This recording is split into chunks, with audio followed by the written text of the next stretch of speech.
single day, I'ma hustle on the mission. Trying to get 100 M's, nigga, I ain't kidding. I'm on a mission, 24/7, 365, until I reach the heavens. Hey, I'ma hustle on the mission, grinding for that spot, a brand new pot to piss in. Trying to school my partners, I don't think they pay attention.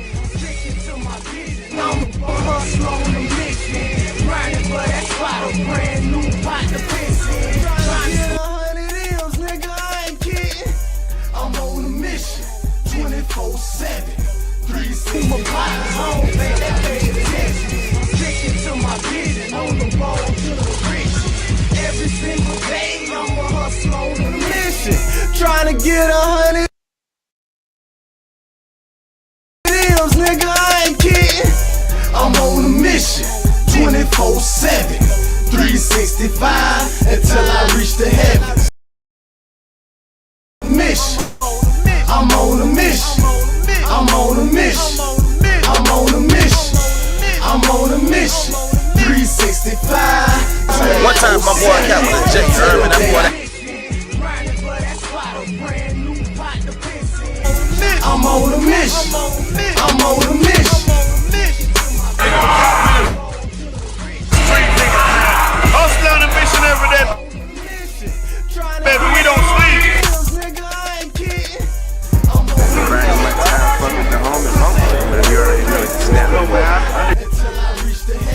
Hustlers on a motherfucking mission, nigga. H.O.M.E. Shout out to my dog. You already know.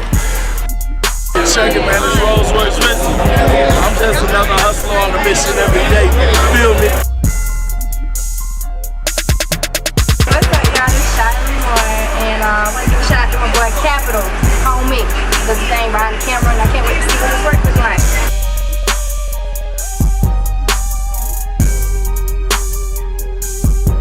Hey, what's good? It's Treasure Glam, and I'm definitely rocking with H.O.M.E. Hustles on a mission every day. I can rock with that too. Shout out to my cousins leaving until we get H.O.M.E. Boy, until we die. Fucking with the kid, man. Tell me, you know what I'm saying? That's all I can say. Until I reach the heavens, I'm on a mission, I'm on a mission, I'm on a mission, I'm on a mission, I'm on a mission, 365, 24/7, until the day I die. I'm on a mission, I'm on a mission, I'm on a mission, I'm on a mission. Y'all for my dog H.O.M.E, man. Oh, You got that glass hold on. shit. I gotta say this, Bo. Hold on. You ain't got no bands, man. You ain't got Capital right there, and another nigga don't inbox dot about no. What you say? What if they ain't got what? You ain't got no capital right there, and duh. You ain't greasing no palms, don't inbox nobody on the fetish squad about no motherfucking feature. Don't do it.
Right now, as a 16-year-old, what's your long-term goal? To get to the NBA.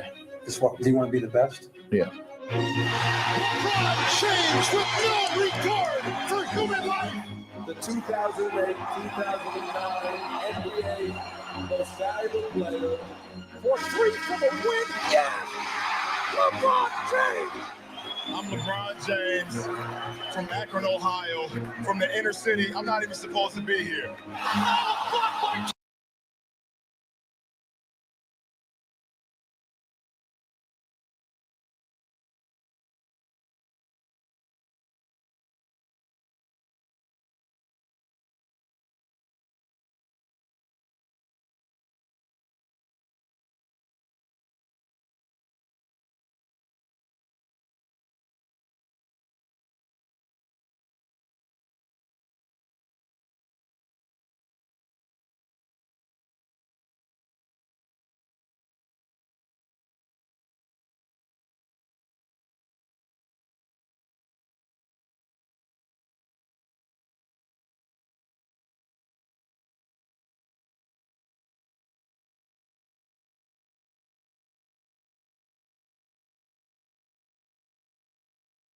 James! LeBron James with the rejection!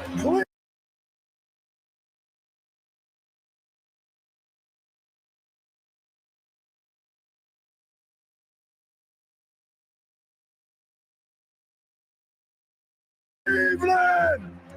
This is for you! LeBron James, a shot at history.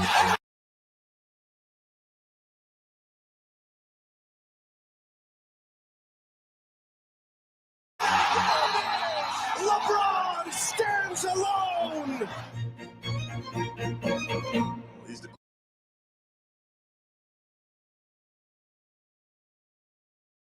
greatest basketball player I've ever seen.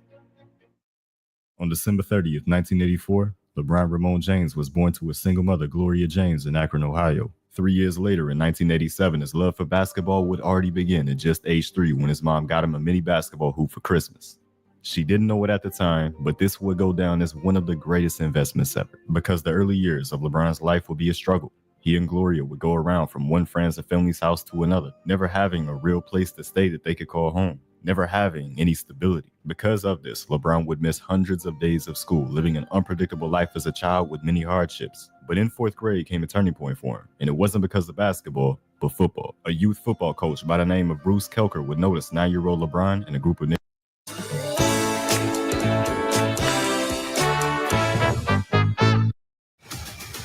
Fellas, this year's NBA All-Star Game is going to be can't-miss entertainment. We've got a whole new with neighborhood kids playing tag. He asked them if they like football, and LeBron told him, "It's my favorite sport." Kelker asked the kids to line up and have a 100-yard race, and the winner would be his starting running back on the football team. LeBron James, the chosen one who didn't yet know he was the chosen one, was the winner of that race by 15 yards. Even with LeBron having no experience playing football and his mom saying she couldn't afford the equipment, Kelker said to not even worry about it and covered everything to have LeBron be the star of his team. Kelker also became the hope that the Jameses needed as he invited them to live with him, finally giving the two some stability in their lives that was much needed, and they eventually found a longer-term place to stay with Frank Walker and his family, another youth football coach of LeBron. It was also Walker who got LeBron further into basketball, which was now the in-season sport. He taught him how to dribble and take left-handed layups, and eventually had him signed up to play for the 9-year-old team. From this point onward, the Jameses had stability in their lives, making things much easier on them. And it was this that eventually allowed LeBron James to become the greatest high school athlete Ohio had ever seen.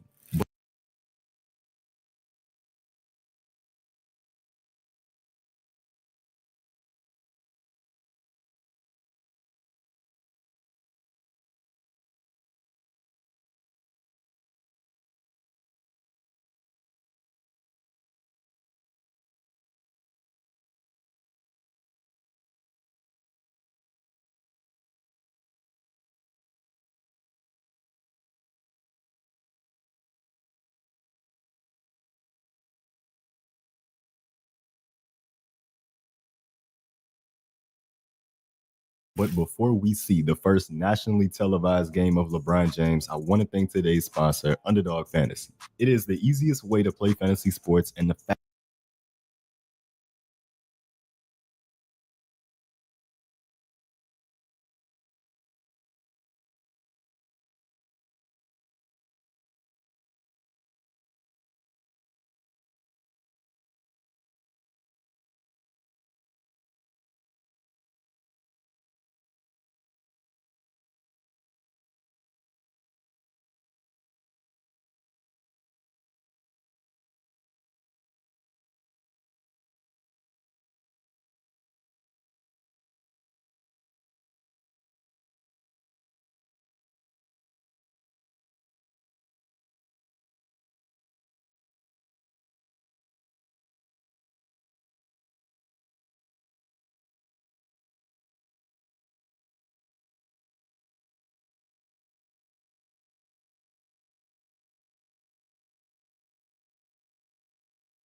National here tonight. Among those who have seen him play, even among many of those who haven't, there appears to be no debate. LeBron James is the best high school player in the country, and he was even last year when he was a junior, and he likely, they say, will go #1 in the draft should he go straight to the NBA. And when you talk about LeBron James, it's been a runaway freight train. The Express with hype. It has started 2 years ago. He was on the cover last year of Sports Illustrated, on the cover of ESPN magazine this week. And that is all created. Curiosity, curiosity, curiosity.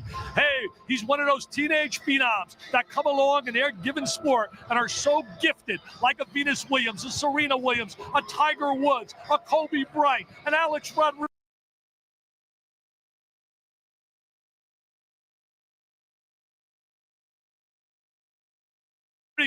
And all I know is if he's half as good as all I've heard about him, he is going to be one special athlete. I can't wait to see him play in person.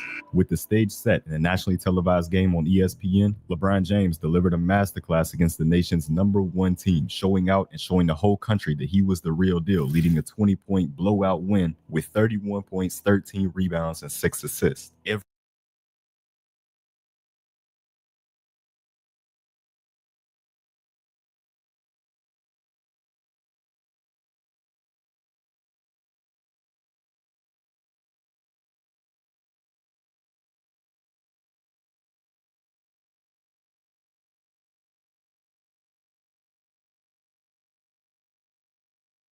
Everyone was going crazy over the young phenom that was LeBron James.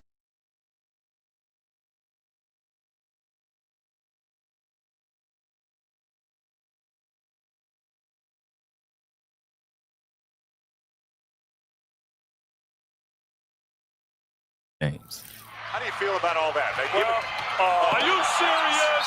Are you serious? Are you serious? How many college guys or NBA guys can make that pass in transition? In the NBA, that's a jam for a dunk. I mean, I got goosebumps watching that. Great vision. The ball's an extension of his mind. He knew he had that one too. Then it's chest pumping time. He knows he's good. He's got it. I'll tell you right now, my friends, he's the truth, the whole truth, and nothing but the truth. I'll tell you, we were curious. The curiosity really had me here with these stories yesterday on the front page story in USA Today. And I really, he has lived up to all the billing. I feel that the NBA is a goal for me. And I look at the goal and my dream is two different things. My dream is to see my mother happy every day. But my goal, long-term goal, is to get to the NBA. That's what I love to do. LeBron James completed his high school basketball career as the most decorated high school basketball player ever. 3-time Mr. Basketball in Ohio, 2-time National Player of the Year, 3-time state champion, and 1-time national champion, while capping it off with the McDonald's All-American Game MVP behind his signature numbers, 27, 7, and 7. To top it all off, in the coming months, Nike would give him a $90 million contract, showing that the hype was nothing short of reality. At this point, there was no question about it. The #1 pick in the 2003 NBA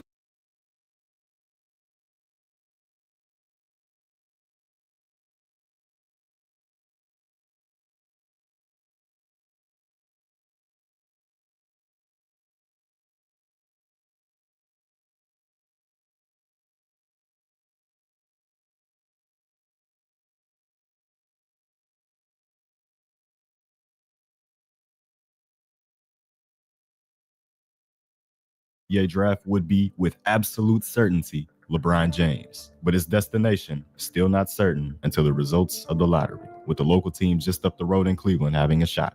As mentioned, the draft lottery to determine the order of the actual draft, which you're going to see on ESPN next month, June 26th. It takes place just across the river from here at Madison Square Garden. But this year, there is a consensus. LeBron James, some say he's the best high school basketball player ever. You can't quantify that, but as we see James within the last 45 minutes arriving at a party at a hotel in his hometown of Akron, Ohio, we can say no high school athlete has ever been as celebrated as LeBron James. Now, the actual drawing has just taken place and been conducted in a separate room. Joel Litvin, the executive vice president of the NBA, was the one supervising this draw in a separate room. A representative from each team was present, as were members of the national media, all there to observe the process. And no one out here in the studio knows the outcome except for Mark Manoff, a partner in the accounting firm of Ernst & Young. He's now delivering the 13 sealed envelopes to the stage. Welcome, everybody, to the 2003 NBA.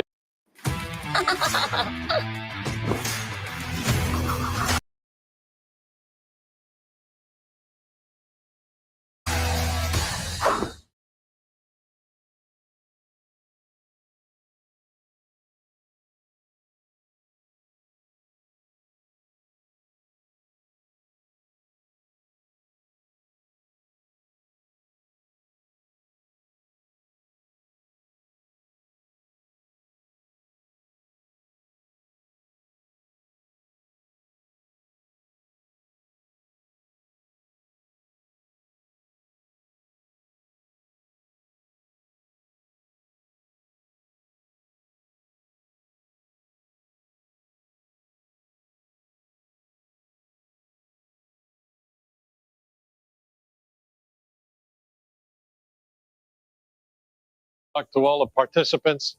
And now let's get right to the results. The 13th pick goes to the Memphis Grizzlies, the Seattle Supersonics, the Golden State Warriors, the Washington Wizards, the New York Knicks, the Atlanta Hawks, the Chicago Bulls, to the Los Angeles Clippers, goes to the Miami Heat, the Toronto Raptors. Now let's find out the real big winners tonight. The Denver Nuggets, the Memphis Grizzlies. The first pick in the 2003 NBA draft goes to the Cleveland Cavaliers.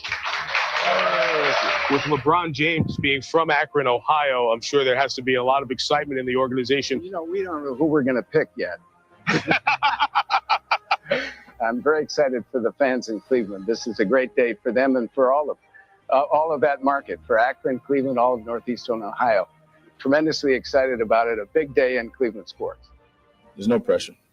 There's no pressure at all. I've been getting pressure since I was 10 years old. I hope I can put a lot of smiles back on the people's faces in Cleveland. I'm not going to guarantee no championship. I tell you that. I'm just going to I'm guarantee that we get better every day. I just hope that they, they be your friend until you get on the team. I just hope that they accept me for who I am as a basketball player and especially as a person. But some of LeBron's almost guaranteed soon-to-be Cavalier teammates didn't take the high school kid all that serious. We have better players than him in his position already on our team, though. His potential is probably sky's the limit for him, though. I don't think you can really just bring a high school player in and really just think your team gonna really turn around like that. If he come, you know what I'm saying, he can just hop on our bandwagon. While there was a few of his new teammates that didn't buy into the hype still could not be understated. How does it feel to know that if you're not eventually a Hall of Fame caliber player, it's not good enough to be good or an all-star. If you're not eventually a first-rank Hall of Famer, a lot of people will say you were a bust or overhyped. How does that make me feel? Yeah. Well, I don't look at it as looking into the future. I always go by, I take every moment at a time because you're not promised tomorrow. And that's what my mom brought me up on. LeBron James always maintained the importance of his mother and what she meant to him. She was what pushed him to be successful every single day. What's the first thing you want to do for your mom now that the money is coming in?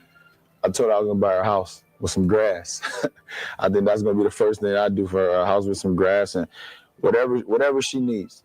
You know, everything that she needs, I'll be there to give it to her. Everything that LeBron James had been working toward up to this point was all coming together, and it would truly all start on June 26, 2003, as the 18-year-old headlined the NBA draft. If you make it onto that marquee, you've made it in sports.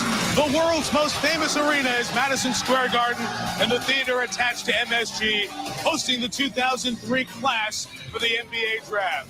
Who will be the superstars in that picture down the line? David Stern has posed in many a class over the years, but the people of New York and the fans of the NBA want a front row seat to be here the night Carmelo, Darko, and some guy named LeBron officially enter the NBA. We welcome you to our ESPN coverage. Proud and privileged at ESPN to be a part of one of the more interesting and exciting drafts of any sport in recent memory because of the unprecedented hype for one person entering a league. LeBron James, who is set to make the 40-mile move from Akron to Cleveland, Ohio. You know, Cleveland, Ohio, if you haven't been there, is a city of great sports passion. But Cleveland always has the rug pulled out from under it. Tonight, it's a Cleveland night to celebrate sports. One of Ohio's own, in a very prideful Midwestern state, comes to a team of their own. LeBron James to the Cavs. This kid has lived up to all the expectations. He has that special instinct, feel for the game. I'm going on my silver anniversary at ESPN. 25 years. He's the best high school player I have ever seen in my 25 years, man. And he's got that charisma where the box office and the cash register is going to go ding-a-ling-ding. Does LeBron have everything that everybody's building him up to have? Yeah, he's just as skilled as Kobe Bryant or Kevin Garnett at the same age, but he is far more physically imposing. And Mike, I'll tell you, I don't think any reasonable basketball person would take anyone else number one than LeBron James in this draft. It's an absolute no-brainer. He's got what it takes to be a great NBA player, and I think he will be. It's an amazing story of a young man who's gone from tough times to great success, and the crowning moment for LeBron James, something he's dreamed about his whole life, is about to happen. We'll go up to the podium and Commissioner Stern for the first pick this year. With the first pick in the 2003 NBA Draft, the Cleveland Cavaliers select LeBron James. There he is with his mom, Gloria. Gloria sacrificed a lot, gave birth to LeBron when she was 16, on their own at 19, living on assistance, food stamps, and here they are just a short time later. $100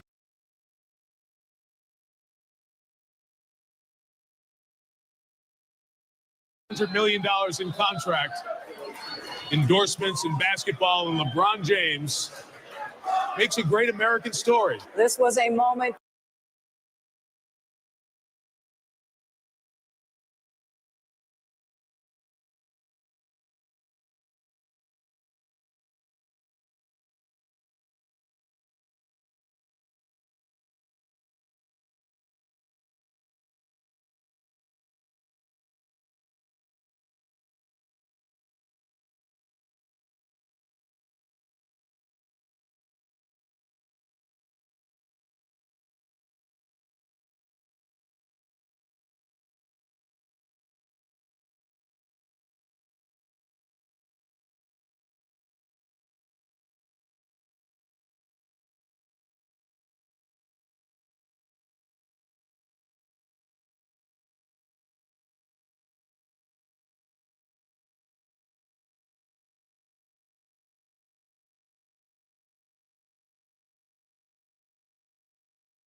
years in the making.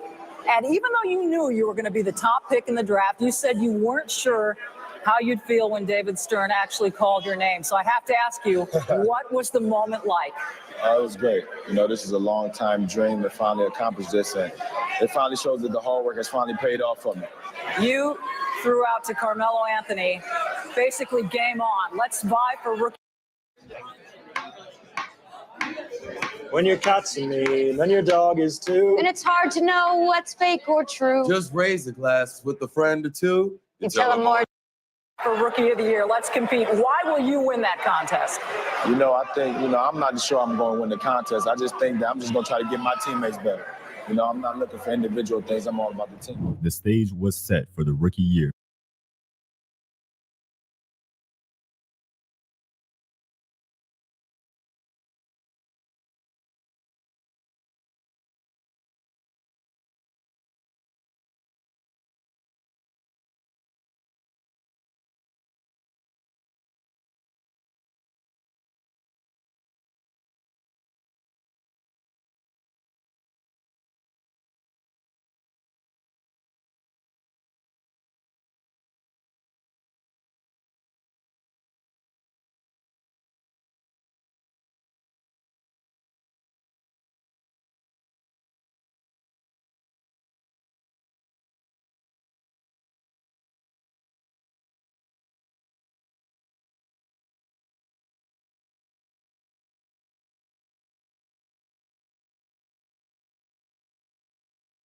Of LeBron James. Would he live up to the expectations on the court? Would he have that impact on the Cavaliers? And would he set himself apart to win the Rookie of the Year award over his peer Carmelo Anthony, who would also be gunning for it in Denver? So many questions that had to be answered, and it all started with the most highly anticipated debut for any player in the history of the sport.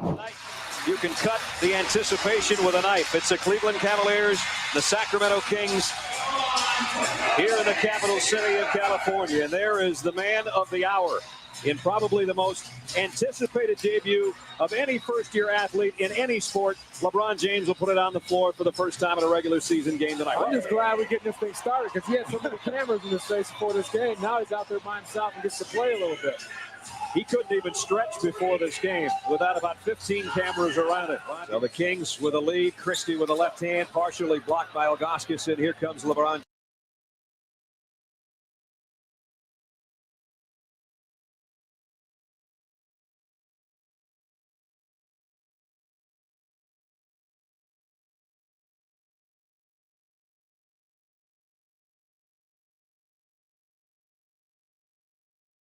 James on the run. This is his best part of his game. And there's his first assist, and it's a beauty. LeBron James' first shot is good. James around a pick. Double team.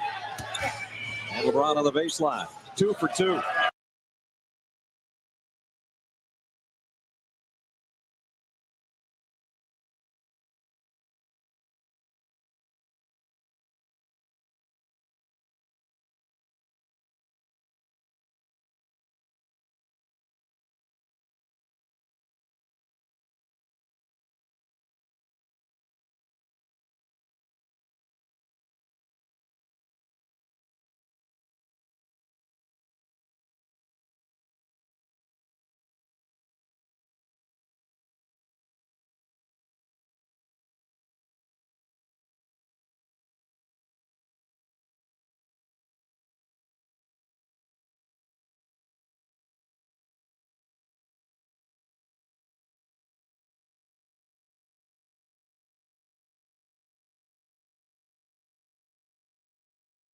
They know that they have to win games and survive until he gets back. I'm not quite sure how long it's going to be.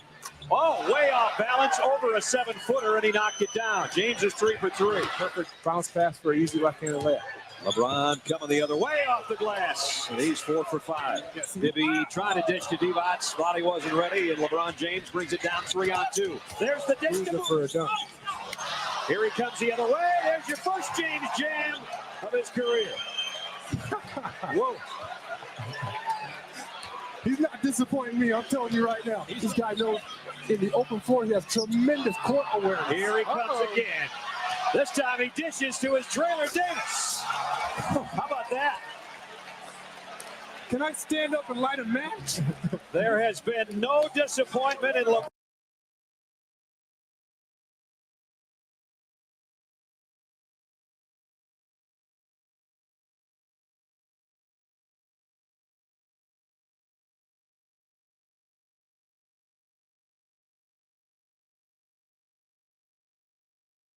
LeBron James opening 9.5 minutes. LeBron James, in his first quarter of professional basketball, was already the best player on the court with 12 points and 3 assists, and he even put on his display of unselfishness and maturity in the process. I tell you the play that really epitomizes the way he plays the most. Stopping here at the free throw line, dropping it off to Ricky Davis. How many kids at 18 years old in the spotlight with all the hype on him are going to take that ball in and dunk it? Instead, he stops, gives it to his teammates. So at 18 years old, he's showing what kind of leader he is. LeBron and the Cavs came up short in his first career game, but he established that the hype was more than real, recording 25 points, 9 assists, and 6 rebounds. He was already, from day one, the best player on the basketball court. Even Boozer, who made this previous comment, We have better players than him in his position already on our team, bro. soon had reality hit him with LeBron James. I heard stories about MJ, I heard stories about Dr. J, but I'm witnessing an 18-year-old kid jump over a 6'5" point guard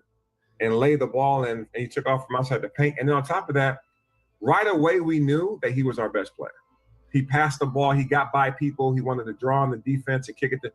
He made the game so much easier and so much fun to play with. Right away we knew he was our best player. But Ricky Davis still felt some type of way about LeBron. The season before, Ricky Davis averaged over 20 points a game for the Cavs as the certified first scoring option on the team. But when LeBron came in, he knew he'd be getting replaced by a high schooler. It was no secret that Ricky Davis held jealousy towards LeBron, and head coach Paul Silas could recognize that. On one occasion, Silas took Davis out of the game after he complained to James for driving to the rim instead of passing him the ball, which of course really upset Davis. He was a player that had built a reputation around the league for being selfish and wanting to play his way rather than team basketball. But the Cavaliers would only put up with this for so long as they moved on from Davis in the trade just 27 games into the season. Paul Silas praised LeBron for his ability to remain unfazed and keep playing at such a high level regardless of what was happening, as by the All-Star break, he was averaging 25-5. During the All-Star break, he would participate in the Rookie Challenge alongside Carmelo Anthony, putting on a show with 33 points. But after the game, he was asked about just missing out on being in the All-Star game as a rookie. A lot of people thought you deserved to be an All-Star. I know, was that situation a little frustrating for you? Yeah, I think so. Well as I played, I think I played well enough to be on the top 12 in the Eastern Conference. But when it didn't work out, I kind of just thought about it and just said, I'm gonna just work hard and hopefully I'll be there next year. Regardless of making the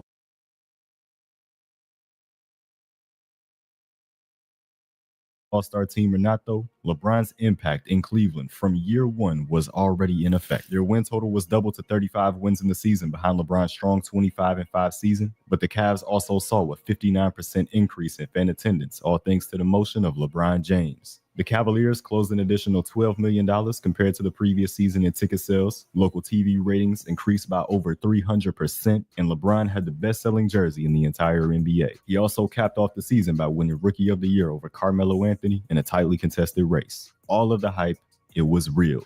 James delivered. He has lived up to all the billing, which is so difficult. Before the official start of the 2004 to 2005 NBA season, though, 19-year-old LeBron James was invited to play for Team USA in the 2004 Olympics. But their first game of the group stage set the tone for this USA squad, losing to Puerto Rico by 19 points in their worst loss in history. They finished group play with a 3-2 record after another loss to Lithuania, but advanced to the semifinals, defeating Spain. It was there where Team USA lost to Argentina in embarrassing fashion. No gold medal for the United States men. You might be starting to say there's a... Look, Mom. Wow. Ugh, wish I bought Dixie. These weak store brand plates turn hard work into heartbreak. Next time, get Dixie Ultra Plates. 3 times stronger than the leading store brand. Dixie, make it right. It's a new era in Olympic basketball, and it's one in which the United States is no longer dominant. Team USA went on to win in the bronze medal game, avenging their group stage loss to Lithuania. But as LeBron received his bronze medal at the podium, he thought to himself, this shit was a waste of my time, questioning if he should commit to playing Olympic basketball moving forward. but we wouldn't know about that for another 4 years. The NBA season is where LeBron wanted to put all of his focus, as his goal had always been to help the Cleveland Cavaliers get better day by day. And this season, he made it a point of emphasis to become the leader of the team and take them to the playoffs. They started off that season with 3 straight losses, but LeBron put together a great stretch of games to win 6 in a row. This season, he meant business. By the All-Star break in February, the Cleveland Cavaliers were 30-21, clearly in the playoff picture behind 25-7-7 from LeBron James. He was already becoming a superstar and a leader. You're a guy that the NBA basically has placed the mantle on your shoulders and essentially said, carry this league into the next era. Did you ever feel like you didn't want that responsibility? No. Why? Why not? Why did you? I've always been the leader of the pack. I've always been the commander. I've always been, the person in front. I've always wanted to be the leader. I've always wanted what everybody else didn't want. So, when things is placed upon me, it's another challenge. If that's the label they're gonna give me, and they want me to, to carry the torch of the league, I have no problem doing that. Are you the leader of this team? No question. Ain't no question. Are you a vocal leader? Vocal leader. That's one of the biggest changes from last year to this year. Last year, I'm a rookie. There's veterans on the team. There's people that was here before. I was leading by example. I knew I could lead by example, but it was kind of tough because I wanted to lead vocally. That's what I've always done. How tired are you of comparisons? I'm controlling my destiny. When I be done, I don't want people to say, well, he ended up the same way as this person or this player. I want people to say that LeBron James did it his way. And now he's a legend. And the legend of LeBron James was only beginning, making his first All-Star appearance at the 2005 NBA All-Star Weekend in Denver, putting on a little bit of a show. At 6'8", guard from the Cleveland Cavaliers, voted as a starter in his first All-Star appearance, LeBron James. Of the Nets. James passing on the 3, and as Yao Ming steps away, he scored. Lost the grip. Iverson of the open floor with the low. LeBron James, Allen Iverson now in the backcourt. Shaq is up front with O'Neal and what a play! And Iverson is able to finish. I think he's in as a power forward. His numbers are all up, and Dallas is playing wonderfully. LeBron James, yes, and the foul, able to switch hands. And some of these guys, Doug, are so athletic. And speaking of athletic, watch this. But after the All-Star break, the Cleveland Cavaliers began to slip. 6 straight losses into the month of March, and the team began dropping in the standings. LeBron James was doing all he could as he secured a new massive career high just a few weeks later. Mano against Mano and a reverse. This is the matchup. They want LeBron James with a rock. And a deep 3. Rhodes had the ball, stripped out of his hands, picked up by LeBron James. Against Bobby Kaplan. James gave up a bucket, but they were able to come right back. But this, they have to stop right here. LeBron James is filling up the stat sheet. He's got 22. LeBron with a 3-ball jack. James from the corner, the step back, coming up, and the 3 is good. He sees everything. Now they're trying to screen and roll. There's a double on James coming. You want Newell to take a shot. James against Peterson with a runner. Got 4 on the shot clock. LeBron fires it up. You got to be kidding me. 10 on the clock. Here's James. Oh, my goodness. Down the floor, leaking out LeBron James. James puts it on the floor. He wants it. He can feel it. And he's got 50, his first NBA 5-0. Goodness, 2 for 19 behind the arc. Here's James for 3. You got to be kidding me. Are you kidding me? LeBron James with 50. Service over. Raptors win. Raptors win. Raptors win. Despite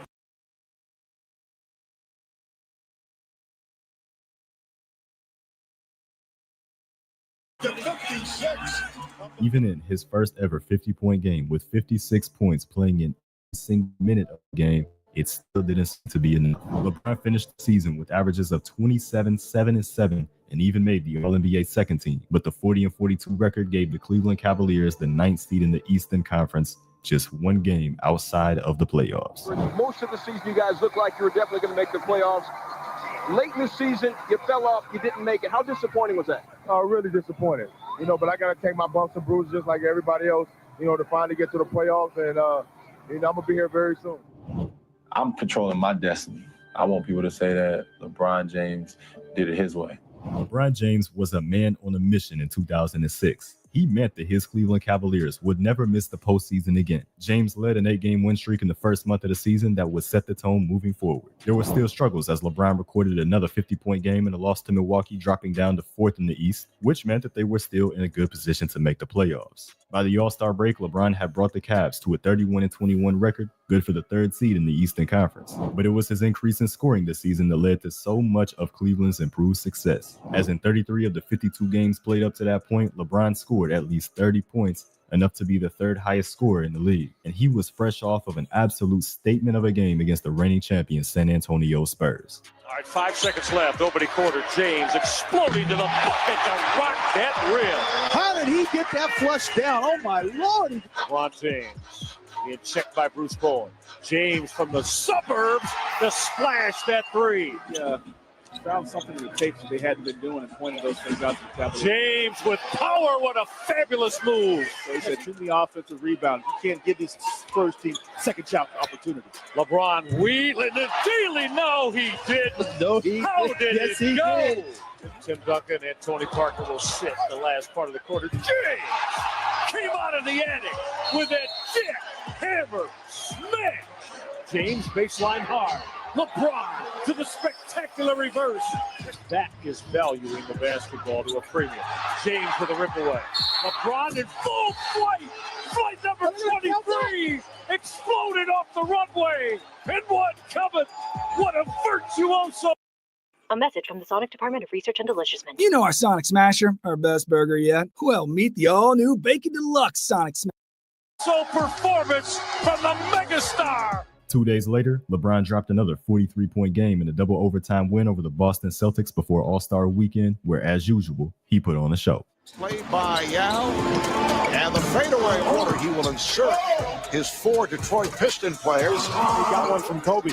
Here's LeBron James Here's LeBron James.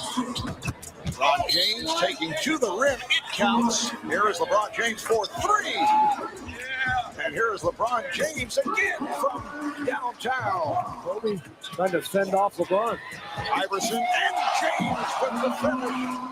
And the MVP trophy, big surprise, goes to LeBron James, the youngest MVP in the history of the NBA All-Star Game. Congratulations, LeBron. After the All-Star break, LeBron James still had playoffs on his mind, and a matchup between the 2003 draft class's young superstars would be a big game with playoff implications.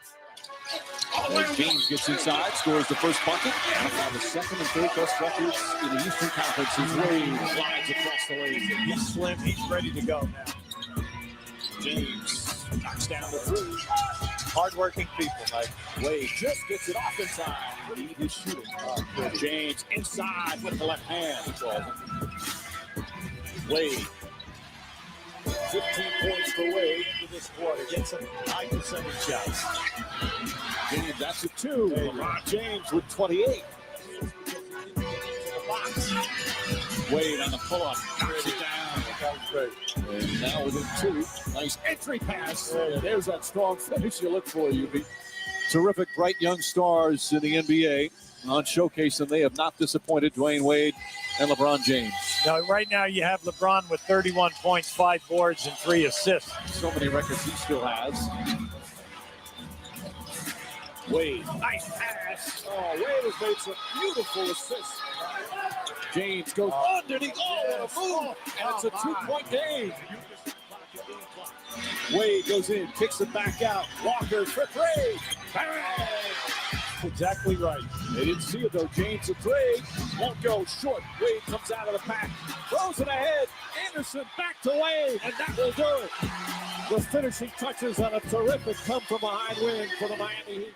The Cavs fell short and ultimately found themselves slipping just like the last season after the All-Star break. But after stringing together 6 straight wins, the Miami Heat would be in front of them yet again for another huge duel between LeBron and Wade in April, with both sides on the brink of the postseason. This year they're going to be in the postseason for the first time since LeBron has been in the league, and you can almost feel a collective sigh of relief in the city of Cleveland because 3 weeks ago the wheels were off the cart. This team was in free fall, and everybody was saying, oh no, here we go again, another late season collapse. LeBron James took it upon himself to get this thing turned around. They're steamrolling toward the playoffs. And his 2003 draft classmate, Dwayne Wade, the playoffs, old hat for him. He's never not gone to the playoffs. This will be his third consecutive year. Wade going in 2003 led Miami into the second round. And last year, if he doesn't come up with a rib injury before Game 7 against the Pistons, who knows? They may have gone to the finals last year. In their final matchup of the season, the 03 draft classmates put on an elite display of what the NBA's future had in store.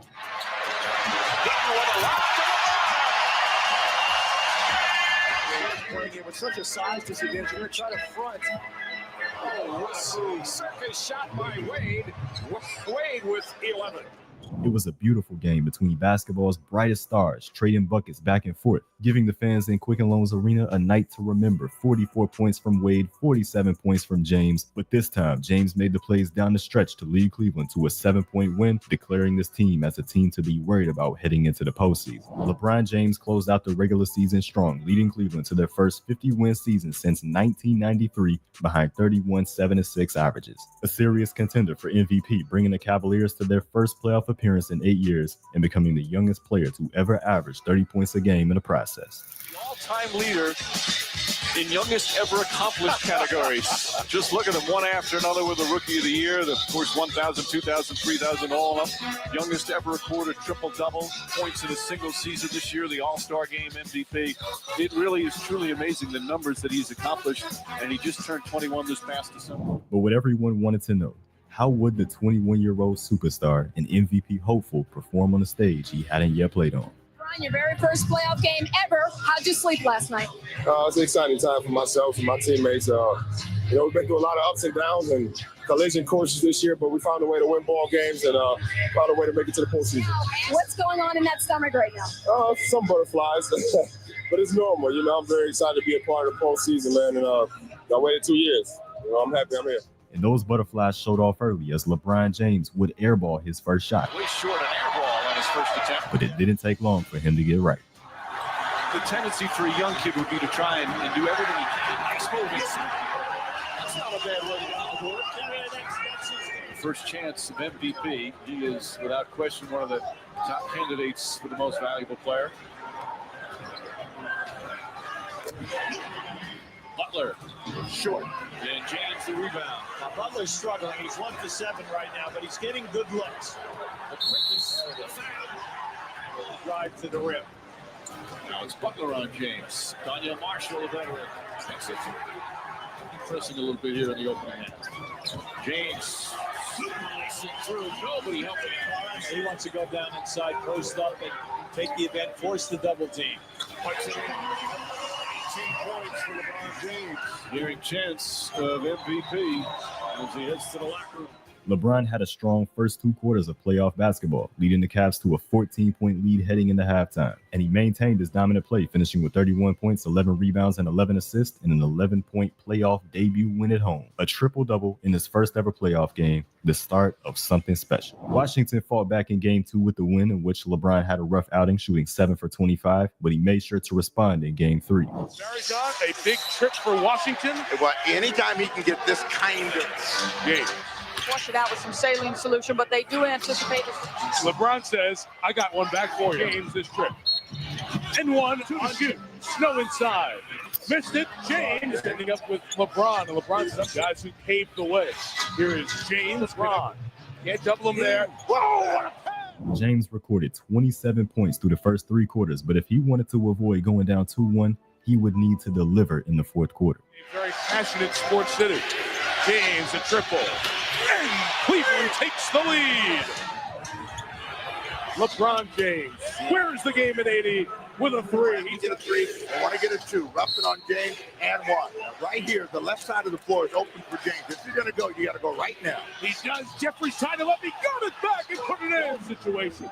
5 seconds to difference. Here's Arenas. Blocking foul. And it's Good. James has Daniels. Can go up over him if he wants. Fakes right. Goes left. Bends in over Ruffin. He got it to go. The Washington Wizards could not answer the LeBron James go-ahead shot, and with that, Cleveland took back control over the series. In Game 4, LeBron had another great 38-point performance, but it wasn't enough as Cleveland. The big game is coming, and there's no good time to use the bathroom. So we're giving you a putty-tunity, turning our commercial into a bathroom break. So you don't have to choose between missing the action or the ads. See you right before halftime.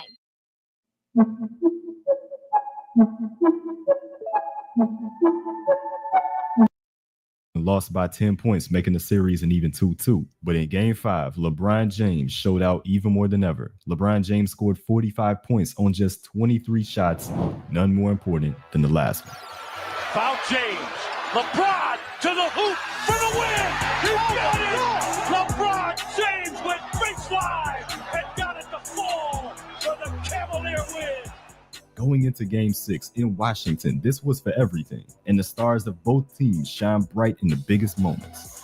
Settle for the outside jumper, but they've got guys to reach off the dribble. Speaking of that, James, this is what the Wizards like to run during the regular season, third highest scoring team in the league. Shot clock down to 5. James settles for the jumper, knocks it down. Arenas passes up on the 3, goes hard to the basket. Next points, Cleveland with 24, 9 for Washington. James inside again. Arenas from way downtown. His range is one of the best in the league. James comes right back for the 3. Arenas staring right at James. Well, James wants to clear out. Makes the drive. Arenas stays with him nicely. Oh, looking at inbound. Arenas puts up the 3. For the second game in a row, this series had delivered overtime basketball, which ultimately came down to the final moments where Gilbert Arenas needed to make clutch free throws. And Arenas misses the free throw. He said if you miss these free throws, you know who's going to win it. Getting ready to diagram the play. He'll call timeout after this free throw. Arenas misses both. James was referring to none other than Damon Jones, who owed Gilbert Arenas some money. Right back in the hands of LeBron James. Here's your trap. They get it out of his hands. Huge. Damon Jones puts it in with 4.8 remaining. LeBron James got in the head of Gilbert Arenas and eventually made the pass that would go to Damon Jones to win the game and reach the second round of the playoffs. James had come up huge in 3 clutch 1-point wins in his first ever playoff series, but the road ahead would be unbelievably tough.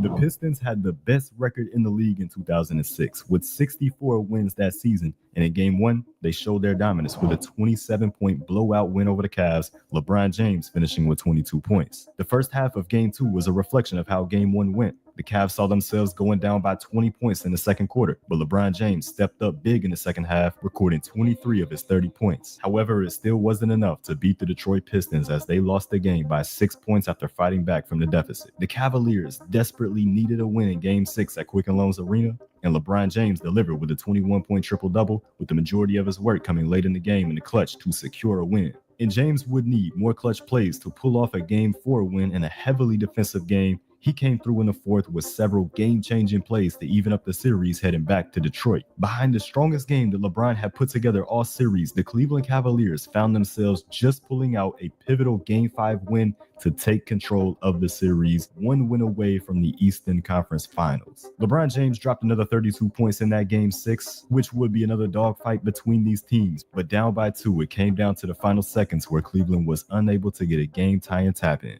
which now set the stage for a Game 7 in the Palace for the final spot in the Eastern Conference Finals. And Cleveland fought, but in the end, the experienced team that was fresh off back-to-back finals appearances took it home in the Detroit Pistons. A disappointing playoff exit where James went 1 for 9 in the second half of this game while just being a win away from facing Dwayne Wade's Miami Heat in the conference finals. And it was this same Miami Heat team that went on to win the NBA Finals. LeBron James, sitting at home, watching the 5th pick in the same draft as him, take home that Finals MVP trophy. To get an opportunity to be into the playoffs, to go out there my first game and had the kind of game I had, and probably one of the best feelings I've ever had. LeBron James had just led the Cavs to the playoffs for the first time in 8 years and had them one win away from the Eastern Conference Finals. With last year's goal being the postseason, this year's goal was clear: the NBA Finals. While the Cavaliers made no roster improvements, and if anything, they got worse, LeBron still led the Cavaliers to another 50-win season behind 27-6-6, and it would be a rematch of the previous year in the first round against Washington. This time, though, the Washington Wizards had no chance with Gilbert Arenas being unavailable for the series. The Cavaliers easily swept to move on to the second round and faced off with the New Jersey Nets, led by the trio of Vince Carter, Jason Kidd, and Richard Jefferson. Cleveland kicked off the series, winning games 1 and 2 to defend home court behind a 21-11-7 game from James in the first game of the pair, followed by a 36-point, 12-assist masterclass in the second game. The Nets' big three had 23 points apiece in Game 3 to avoid going down 3-0, but in Game 4, they could not avoid the 3-1 deficit. A Cavaliers win behind 30 points from LeBron James, right back in the same position as last year, a win away from the conference finals. But a poor Game 5 performance from Cleveland meant that they would have to take this to a Game 6, where they took control early, and they eventually took control late. A series win in 6 games to advance to the Eastern Conference Finals, facing another familiar face, the Detroit Pistons, where Game 1 would be a miserable game for LeBron James from the field, only having 10 points on 15 shots by the last possession of the game, down by 2. James played by Prince. Gives it up. Marshall for 3. On the back top, the Pistons are on it. LeBron made the right play at the end, but they still ultimately came up short. In Game 2, LeBron was slightly better from the field, and the Cavaliers found themselves in a nearly identical scenario to Game 1. Down to 10. Here's LeBron spinning. Not able to hit. Continues for the fadeaway. Comes up short. The kick is missed. A different approach this time, but the same result. And just like how it played out in 2006, the Cavaliers were down 2-0 in the series, with their season on the line, returning to Quicken Loans Arena, where LeBron James brought the energy. And here comes LeBron James. And puts it down. Phillips lost it. Pavlovich got his hand on it. Pavlovich and James with another shot. James, yes. Oh, what a move by James. Shot clock down to 5. Pavlovich can't find the shot. Down to 2. Down to 1. James got it away. And after 3 quarters, with it being such a close game, it was all up to one man to take over. Passing on the open shot. And taking to the rim. Oh! Yes! And the foul! Shot clock down to 6. James, yes. Shot clock to 5. James to the step back 3. Yes. Cleveland up by 2. 10 on the shot clock. Down to 5 of the 24. Here's James. And yes. Everybody has been telling you to be aggressive. You've been getting phone calls from your friend Dwayne Wade. You've been hearing everybody. Is this the LeBron James we're going to see for the rest of the series? Yeah, definitely. In order for us to win, I have to be aggressive like this. And LeBron certainly. What if your morning was just easier? At Wawa, Morning. it is. With everything you need to get you. Certainly kept that aggressiveness going into Game 4. James from downtown. James with the stick. Oh! Ball knocked away. 2-on-1. Gets it. But as James started off aggressive, Detroit began throwing everything at him defensively. So LeBron got back in his playmaking bag, getting teammates involved with his passing and gravity. With 3 minutes left in the game, though, LeBron hit the shot that set the tone for where this series was going. James with the fadeaway. Yes! Come on! With a clutch performance to tie the series, it came down to a pivotal Game 5 in Detroit, both teams playing for that 3-2 series advantage. Prince with the hustle and able to save it. Phillips is open for 3. Yes. is Wade. Hamilton coming over to help. Here's the fade. LeBron James. Distant series against the Bulls over the last 8 games. Nice pass, Phillips. Pass goes through the hands of Prince. It's the first turnover for Detroit. 6 assists, just 1 turnover. So good start execution-wise as LeBron James drains the 18-footer. All right, here is James for 3. It's an air ball. And LeBron hearing it from this crowd. Ilgauskas up front.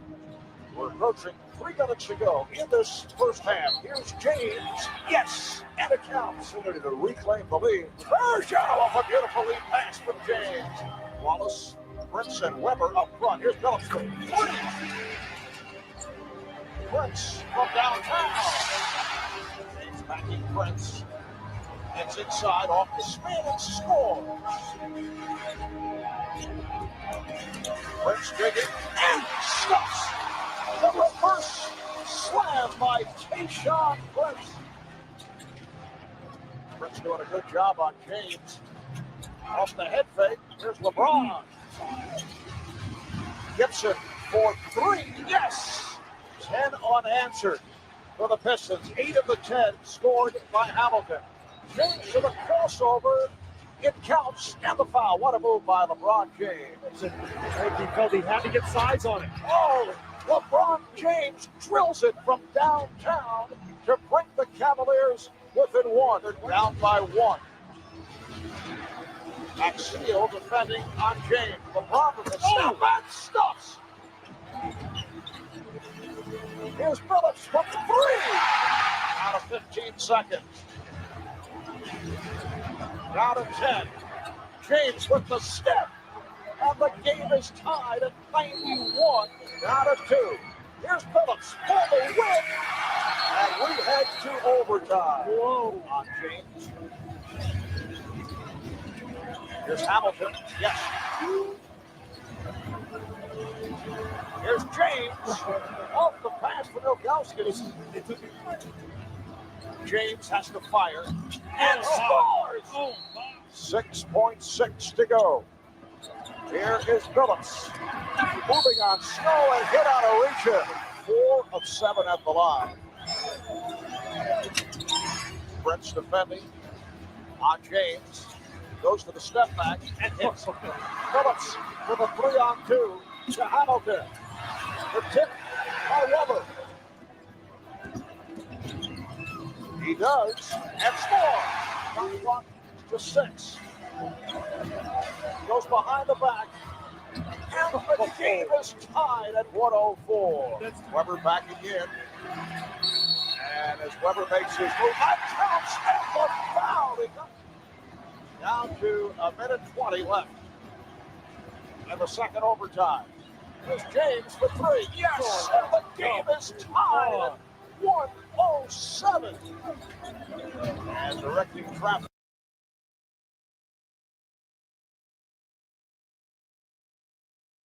Hamilton. Wallace comes up short. He thought he was fouled. 5 seconds. 4, 3. James scores with 2.2 to go. 48 points for LeBron James. He has scored the last 25 points for Cleveland. 29 of the last 30. He's hit the last 11 Cavalier field goals. This over 16 minutes of play. Phillips, can he get it off? He does. And the Cavaliers come away with an improbable victory here at the Palace. One of the great performances of all time in playoff history, authored by LeBron James. Marv Albert just said it's one of the greatest performances in NBA history. 48 points, the last 25. Lots of big baskets we can talk about. We'll talk about the game winner. I just wanted to try to be aggressive. You know, we was down 3. They made a run in the second overtime, but I wanted to just try to step in there and make a big shot, and I was able to tie it up at 107. Did you know you were actually this good?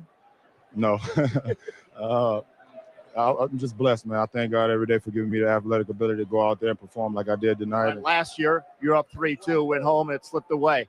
What is different this year? You have to close it out on Saturday. Well, we know how big this is, and it's all about winning the championship. we was very excited about just being in the postseason last year, and this year we're a different team. We know that this team is not going to give up in Detroit, but we got one goal, and that's to make it to the finals. Last season, LeBron and the Cavs found themselves one win away from the conference finals against the Pistons, and now they were one win away from the NBA Finals, a Game 6 with everything on the line. James started the first half quiet with just 9 points, but he did most of his damage passing the ball with all the extra bodies that Detroit threw his way. The Cavs entered the fourth quarter up by 1 point, and that's when LeBron James and Daniel Gibson took over the game. 8 points and 3 assists in the final quarter for LeBron, and 19 for Gibson to advance to the NBA Finals.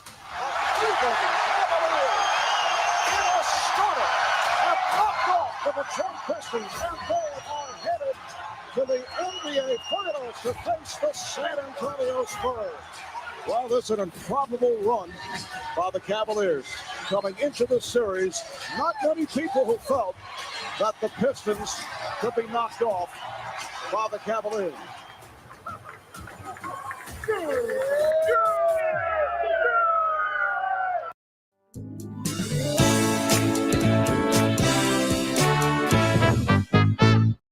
Imagine your child not having a decent pair of shoes, socks, or a warm coat.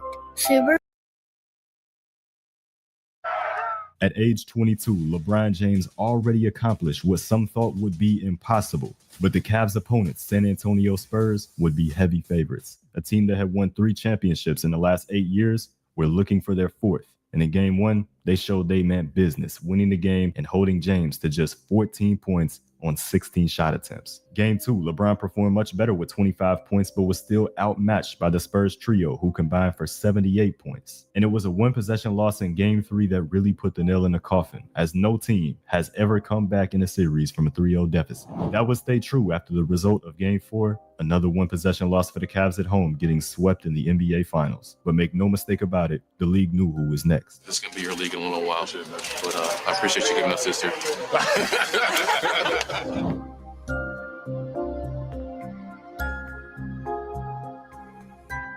Now that Cleveland had broken through and made the NBA Finals, the goal was to do it all over again, but this time, win it. However, once again, the Cavs didn't make any changes in the offseason to get better. Daniel Gibson was now in his second year, and after some statement performances in the playoffs, the Cavs did believe in his development. They did make a midseason move to acquire 33-year-old Ben Wallace, but he was now a shell of his former self. Regardless, LeBron still had his statement performances, including one in a duel with Kobe Bryant. Inside makes it look so easy. Now James on Bryant, so they do guard each other once in a while. Bryant. James, the ball fake, up and under, and he puts it in. LeBron James. Did you see how strong he was on that? Wow. Reacton picks him up on a switch. James to the basket. But Darren Williams and Tony Parker. James hit, count it, and a foul. Bryant double, puts it in. 35 for LeBron, 33 for Kobe. For LeBron James. James puts it up, puts it in. Bryant looking for an opening, back to Walton. Walton steps back. Bryant does not get a shot off in time. And for the second time in James's career, he would put on enough of a show in the All-Star game to receive MVP honors. Here's Kidd with the lob.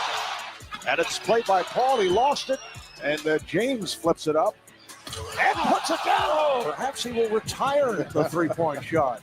Here's the lob, and James. Well, back comes LeBron with a minute to play in the fourth. He goes all the way. But after the All-Star break, it was back to Cleveland for LeBron as he continued to try and get this team into championship form. James finished the season as a scoring champion with 30 points per game to go with his 7 assists and 7 rebounds, but the Cavs still finished well behind the Celtics and Pistons in the East with just 45 wins on the season, which was enough to make the postseason as the 4th seed, facing the Wizards yet again in the first round. This time, Gilbert Arenas was back, but at the end of the day, still the same result as the Cavs win in 6 with James averaging 39-6 in the series. But because they finished as the 4th seed, they had to play the best team in the league in the second round.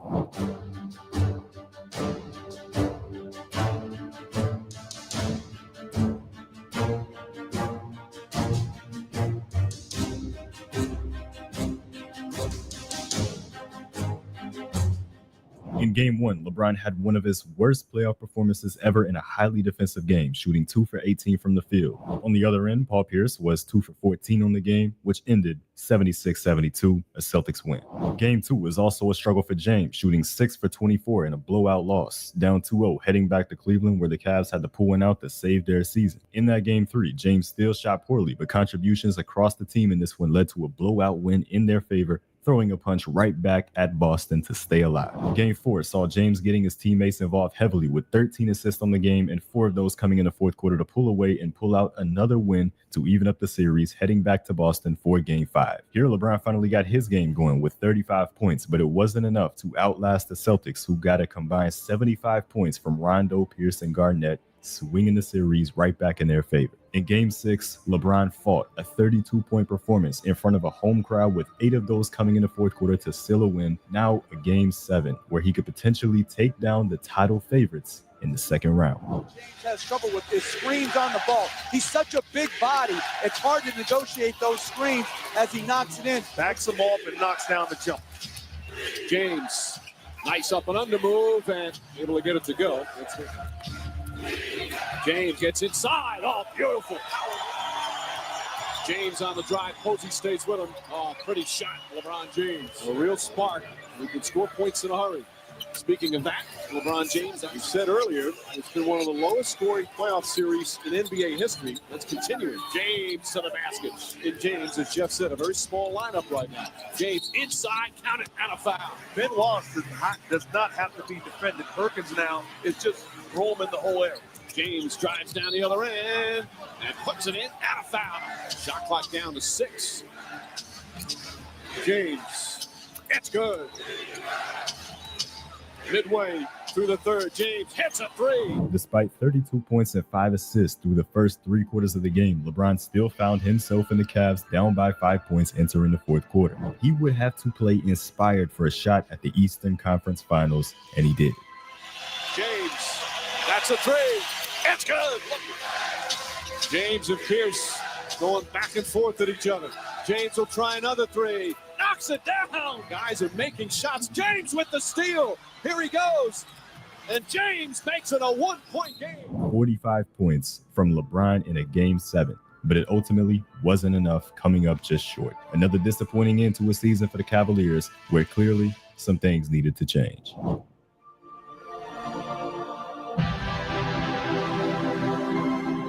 4 years ago, 19-year-old LeBron James questioned if he would ever play for Team USA again after an embarrassing defeat in the 2004 Olympics. But James didn't want to let down the fans again. He and his 3 peers from the 2003 draft class, and Wade, Bosh, and Melo, committed to play for Team USA along with young stars Dwight Howard and Chris Paul. But the biggest new addition since 2004 was Kobe Bryant, who set the tone for this 2008 team with his hustle, mentality, and work ethic. And this team dominated the group stage, not allowing a single game to get within 20 points by the final buzzer, an undefeated 5-0 record. In the quarterfinals, they would face Australia, completely dominating in the second half in a 31-point win, with Bryant having 25 points and James having 16. But in the semifinals, a familiar opponent for Team USA, facing off against Argentina in the same position they did 4 years before. But this team appeared different. Team USA came out on fire, jumping to an early 30-12 lead in the first quarter. Argentina fought back though in the second, cutting the deficit down to just 9 points by halftime to have the Americans very worried. But when you have the superstardom of Dwayne Wade, Carmelo Anthony, Kobe Bryant, and LeBron James, it's almost inevitable that Team USA pulled away in the second half, avenging their loss from 2004. It ain't about an individual. It ain't about us, man. It ain't about us playing for our respective teams. It's about the United States of America, man. Let's go do it for everybody in the United States of America. USA on 3. 1, 2, 3. USA! In the gold medal game, the United States would face off against Spain, who they'd already beaten in the group stage for Spain's only loss of the tournament. But they still had to come to play in this one with the gold medal on the line. The stars were showing out in this one. Pau Gasol for Spain and Dwayne Wade for Team USA. With 8 minutes to go in the fourth quarter, it was down to a 2-point game. Spain wanted this just as bad as the United States wanted their redemption. But a 12-3 run by Team USA over the next 3 minutes showed who ultimately wanted it more.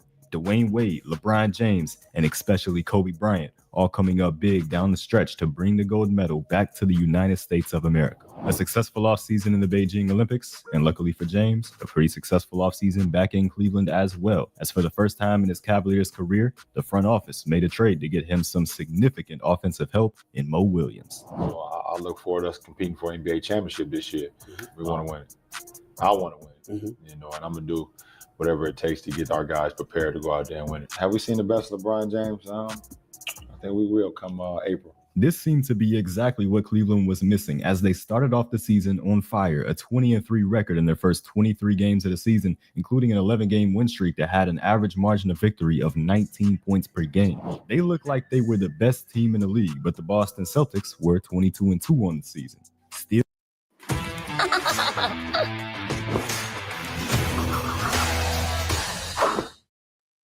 Hey guys, I'm Daniel Schneider, the CEO of R.N.R. We're here to help you with your email deliverability to increase your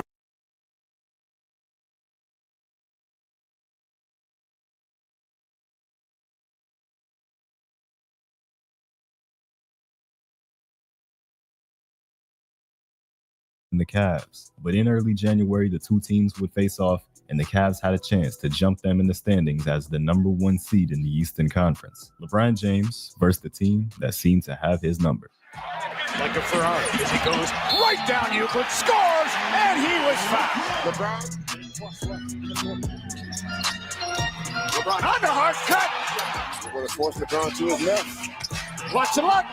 Rondo turned the corner with a burst to the hole. Stuck it up there. Perkins belted by LeBron. Got enough of it to close the corner. An emphatic, hey, you're in our house reminder to the Bostonians. LeBron sends it for three. The bottom. Oh. Corner, weaving his way against Pierce. Musselman home. Rondo ahead to Allen. Blocked by LeBron. This season, that's his 9th chase down. LeBron through the defense. Rondo, count that little puppy. He's stolen by LeBron because of Ben's help out. 2-on-2. LeBron spinning, no shot. Oh, what a sick bucket. An MVP level performance from LeBron James to take the Cavaliers to the best record in the league at 29-6. This season was different in Cleveland. LeBron had completely elevated his play on both ends of the court, now playing like one of the best defenders in the NBA as well. But he was also the leading MVP candidate 3 months into the season, and that would only continue. Get it to LeBron. Turriot's on him at 3 and 2. LeBron to win the game. He does! You don't want to foul him and allow the 3-point opportunity.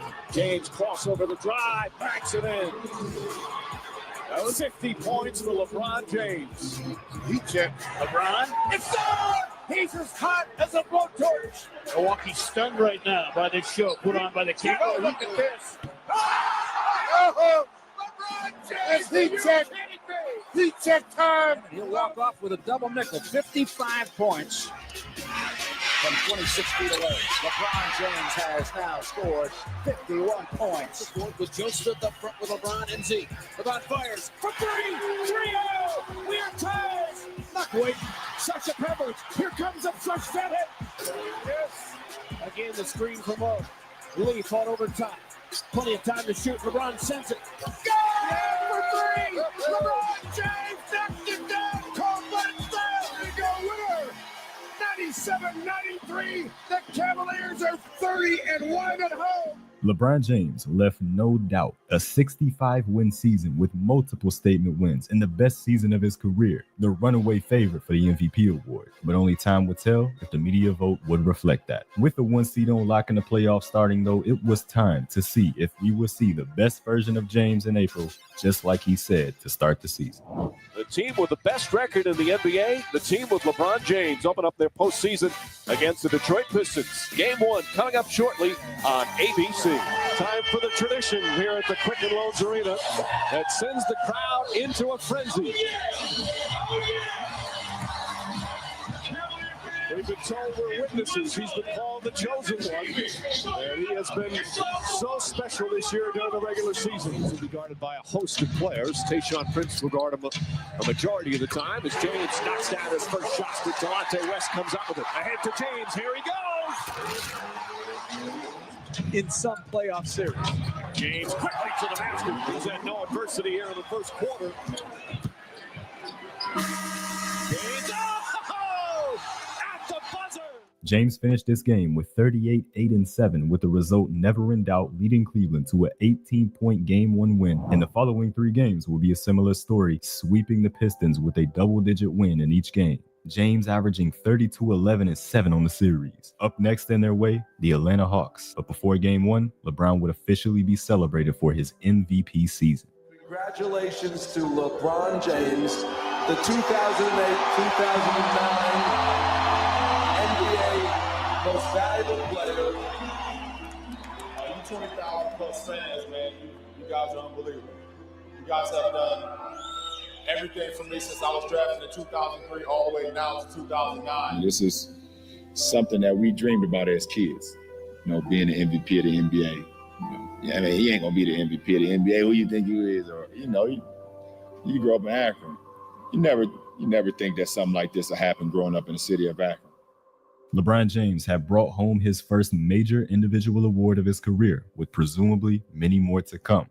But his eyes, and the team's eyes, still on the prize and the pinnacle of basketball. The Cleveland Cavaliers would destroy the Atlanta Hawks in another sweep and another series of winning every game by double digits. LeBron put up 34, 8, and 6 for the series and had led Cleveland back to the conference finals after winning the first 8 games of the playoffs by an average margin of 17 points per game, looking poised for another finals run with only the Orlando Magic still in their way. It was the league MVP versus the Defensive Player of the Year in an electrifying Game 1.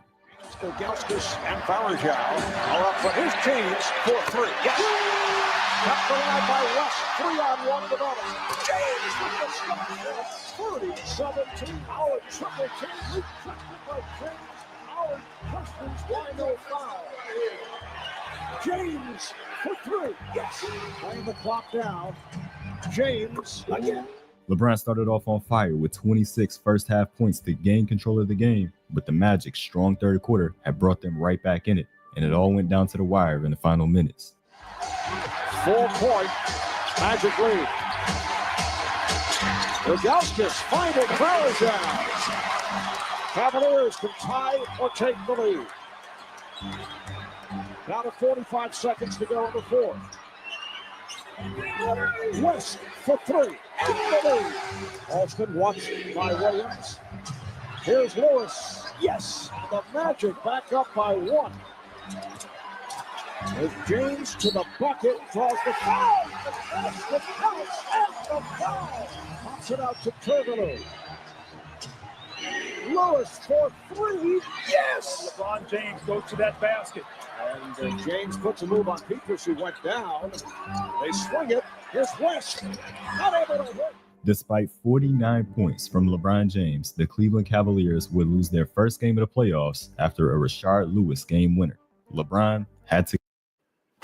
Delicious and healthy? Oh yeah, Dole Good Crunch, your next snack obsession. So you think you know Wix, but do you really? First up, we've got Shake to get one back. Just like in Game 1, the Cavs got out to an early double-digit lead in the first half, and they slipped up in the third quarter despite 11 points from LeBron James. It would all come down to who wanted it more in the fourth quarter. Able to take the lead briefly just a moment ago. 86 apiece. Here's Williams for 3. Yes! Here's Peters. Beautifully done by Alston. The Turgelow. Here's Lewis. And he pushes it back to Turgelow for 3. Oh, there's LeBron going at Howard. It's a travel. The basket will not count. Down to 3. Here's Turgelow. Yes! With 1 second remaining. A devastating shot for the Cavaliers, maybe a second game winner of the series for Orlando. But moments like these are where legends are made. Lewis gets it to LeBron for 3 for the win. Yes! LeBron James at the buzzer! We just couldn't afford to go down 0-2 in this series. Going into Orlando. An extraordinary finish to a game that will be considered a classic.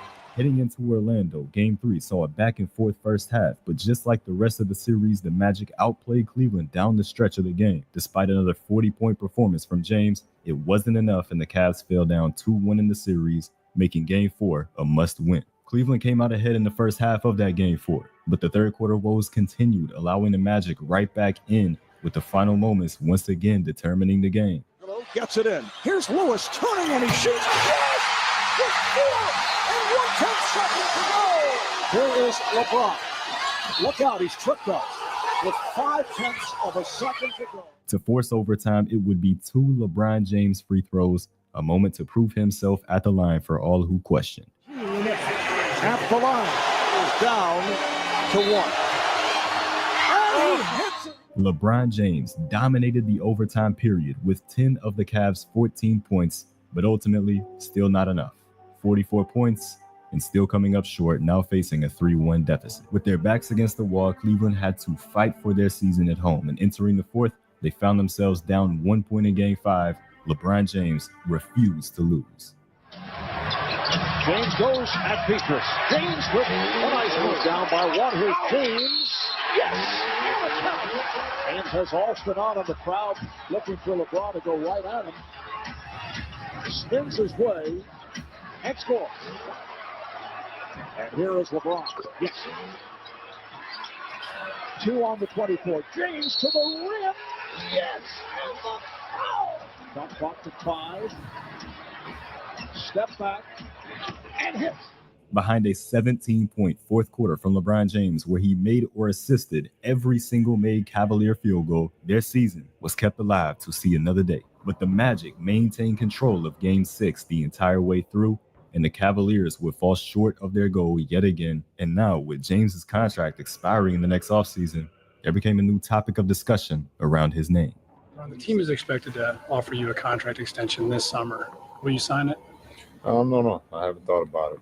And obviously, it's perceived as being the LeBron James sweepstakes because everybody know that you're going to be available after 2010. It's going to be probably the biggest free agency in NBA history with myself and Dwayne and Omari and Chris Bosh. That's just to name a few. So I think when that time comes, I'm going to make my decision.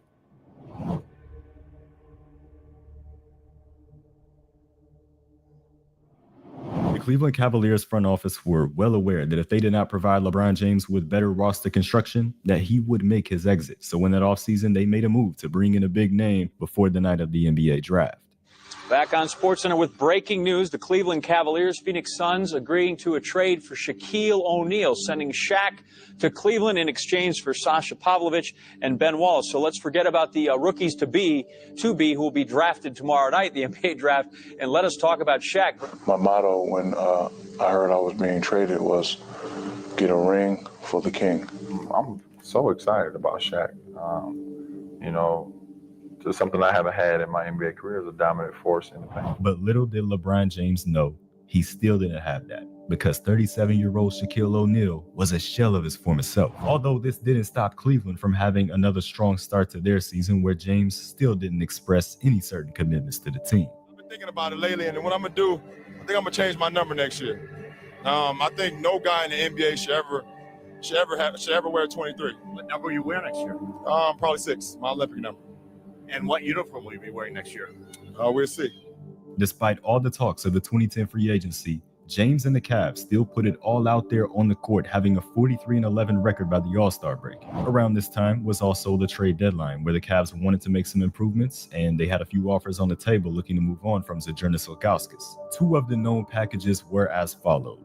Option 1, Big Z and Drew Gooden for Antoine Jamison and Sebastian Telfair.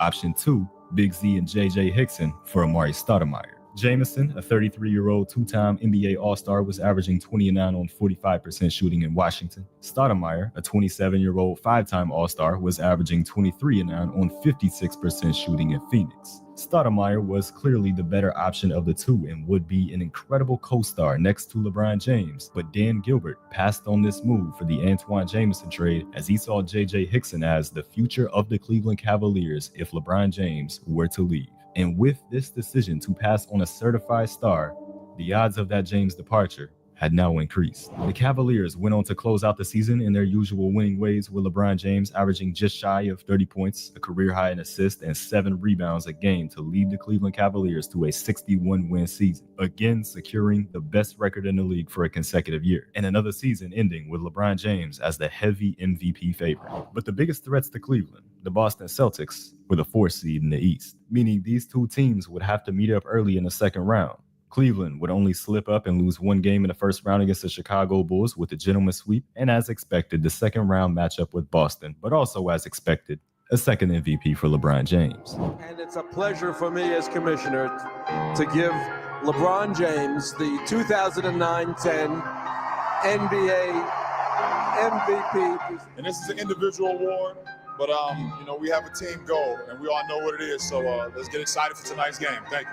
And the Cavs started off with great progress towards that team goal. LeBron James scored 21 of his 35 points in a dominant second half to take the 1-0 series lead against this relentless Boston team. And that relentless team bounced back in Game 2 with a win of their own, heading back to TD Garden, now having the home court advantage in the series. Cleveland needing a win to steal it back. James was dominant again in that Game 3, and so were the Cavaliers as a whole. 38 points for LeBron James in a huge blowout win that was so pivotal. Game 4 saw the Celtics bounce back at home, heading into a Game 5 at the Q. But in that Game 5, LeBron James put up one of the worst playoff performances of his career, shooting 3 for 14 from the field in a huge loss to the Celtics that the Cavaliers could not afford. Many accused James for quitting on his team and already looking ahead to July's free agency period, but with another shot to stay alive in the series, James had a chance to shut all that talk down. And LeBron James would answer with a 27-point triple-double, with 10 of those coming in the fourth quarter. But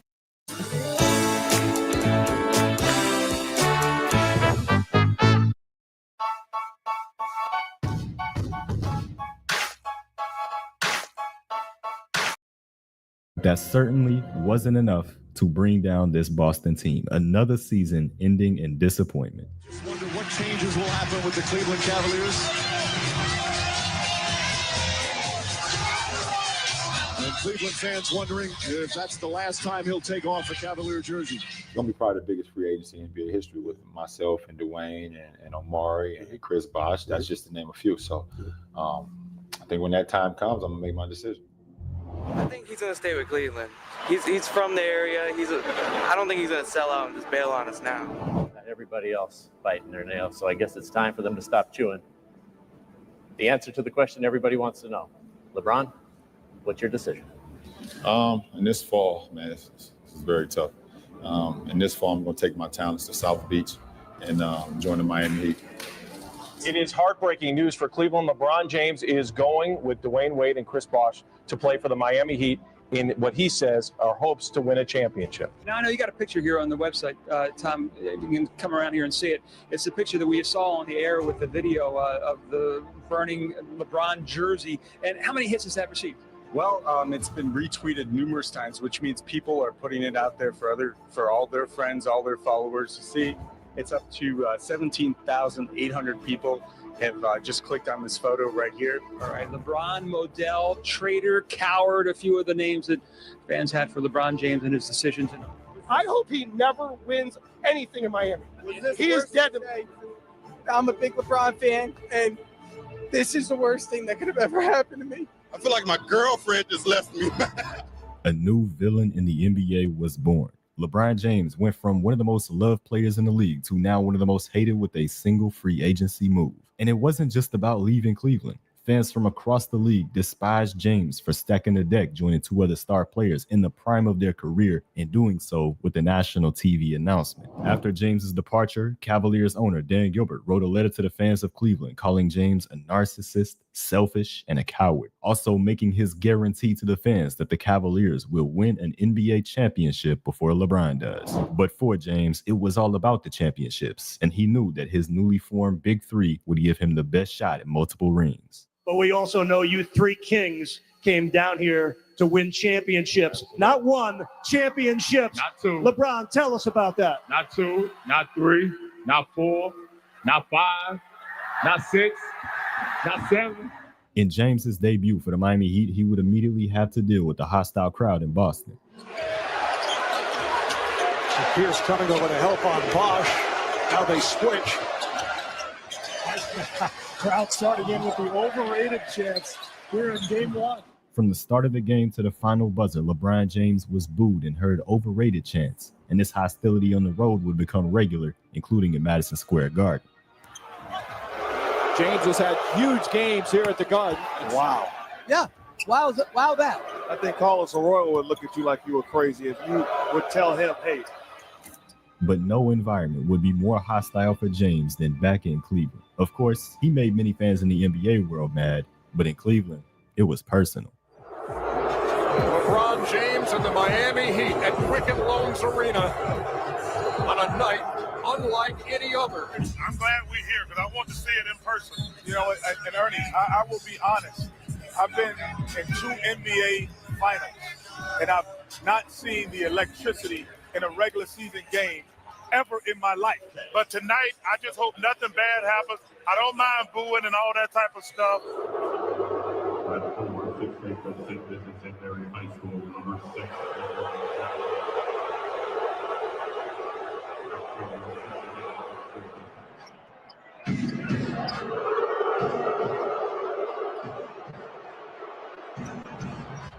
The boos were louder than anything LeBron had ever heard before, but booing could have been the least of his worries. The NBA took multiple precautions for this game, including only serving beverages in paper cups and brought in additional security. But LeBron James thrived off the negativity in the arena, scoring 38 points in a blowout win, embracing what seemed to be his new villain role. You can't go back with your decision, but do you regret how it ended? Would you like to apologize for the way it ended? I don't want to apologize. I think, my intentions was not to hurt anyone.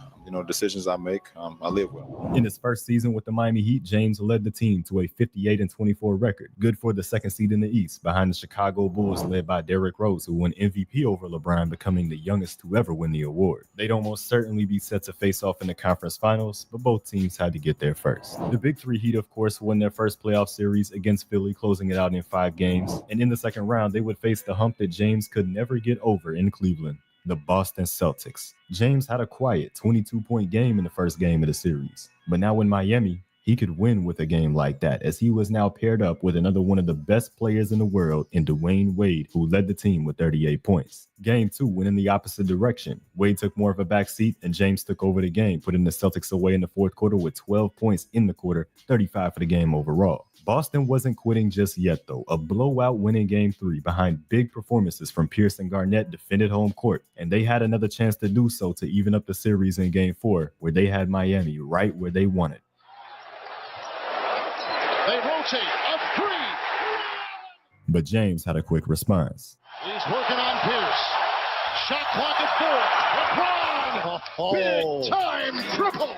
And after trading more buckets, this game was headed into overtime, where unfortunately for Boston, the Big Three in Miami played their best basketball, scoring all 12 of Miami's points to escape Boston with the victory and a 3-1 series lead. In Game 5 back in Miami, LeBron James and Dwayne Wade dominated, combining for 67 points in the game, where a huge Heat fourth quarter put them on top for good. James finally got over the hump that was the Boston Celtics and made his 3rd career conference finals appearance. The only team left in his way for his 2nd finals appearance, the Chicago Bulls, and the league MVP. The Chicago Bulls shocked the Miami Heat with a dominating defensive second half, only allowing 34 points and ultimately shutting down D. Wade and LeBron James in Game 1. A statement from the team with the best record in the NBA. But the Heat had a statement of their own in Game 2, a win where they only allowed 75 points in the game as a whole, 29 in the second half to even up the series heading back to South Beach. Game 3 would be the Chris Bosh game, a 34-point performance from him leading the way in a second double-digit win of the series for Miami and a chance to take a commanding 3-1 lead if they could defend home court, which they ultimately did. A massive 35-point game from LeBron James in Game 4 with the Miami Heat now a single win away from the NBA Finals. But in Game 5 at the United Center, they found themselves down 12 with 3 minutes to go. 65 Chicago. Wade on the run. Banks it home. Here comes Wade. He scores and a foul as we come up on 2 minutes to play in the fourth. James for 3. Yes. Bulls back up by 7. Brewer remains defending on James. Wade on a step back for 3, and he was fouled by Rose. And got picked off James for free, and the game is tied. Shot clock at 5. LeBron with the step back. Yes! Down to 3. Down to 2. Here's Rose. Can he? The big game is coming, and there's no good time to use the bathroom. So we're giving you a potty-tunity, turning our commercial into a bathroom break. So you don't have to choose between Get it off. It is blocked. That will do it. The dynamic duo of D Wade and LeBron were unstoppable down the stretch, and because of this duo, they would be heading to the NBA Finals to face the Dallas Mavericks. The Miami Heat came into the series with home court advantage and would pull out a Game 1 win behind 25 points from James, including one huge exclamation point. Wade, alley-oop to James! Game 2 looked like it was going to be another Heat win after the third quarter being in control, but the Heat blew a lead in the fourth quarter to lose the game 95-93, a fourth quarter where LeBron James shot 0 for 4. And James had another relatively quiet 17-point game in Game 3. Another game that went down to the wire, but both Wade and Bosh came through in the fourth quarter for a combined 14 points to close it out and secure a win. But Game 4 would be the worst game of LeBron's career. A game in which he would only take 11 shots, but only make 3 of those attempts for a total of 8 points on the game. A huge meltdown while both Bosh and Wade showed out in the 3-point loss. Had James played at even a respectable level, his Miami Heat would have taken the 3-1 series lead. In the fourth quarter especially, it was like a Where's Waldo. I didn't even know he was in the game. It got so bad that even on the last play of the game, Mike Miller had an open quick pass to LeBron in the corner for an open 3. And Mike Miller said, no, I'm going over here, because they just said that guy's useless tonight.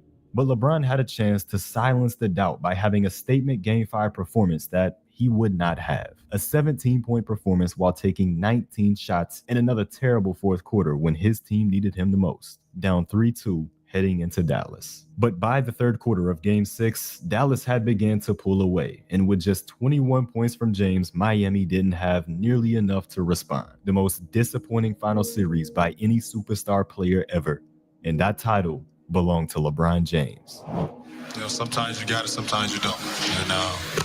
And that was this case in this series. How would you say you played in the NBA Finals? Not great at all. Not the way I know how to play the game of basketball on a high level. You know, I'm out there to be a game changer, and I didn't make enough game-changing plays. Probably one of the hardest times of my life. You know, after the finals, I sat in my room for 2 weeks, did absolutely nothing, talked to absolutely nobody. Going through my first 7 years in the NBA, I was always the liked one, and to be on the other side. They call it the dark side or the villain, whatever they call it.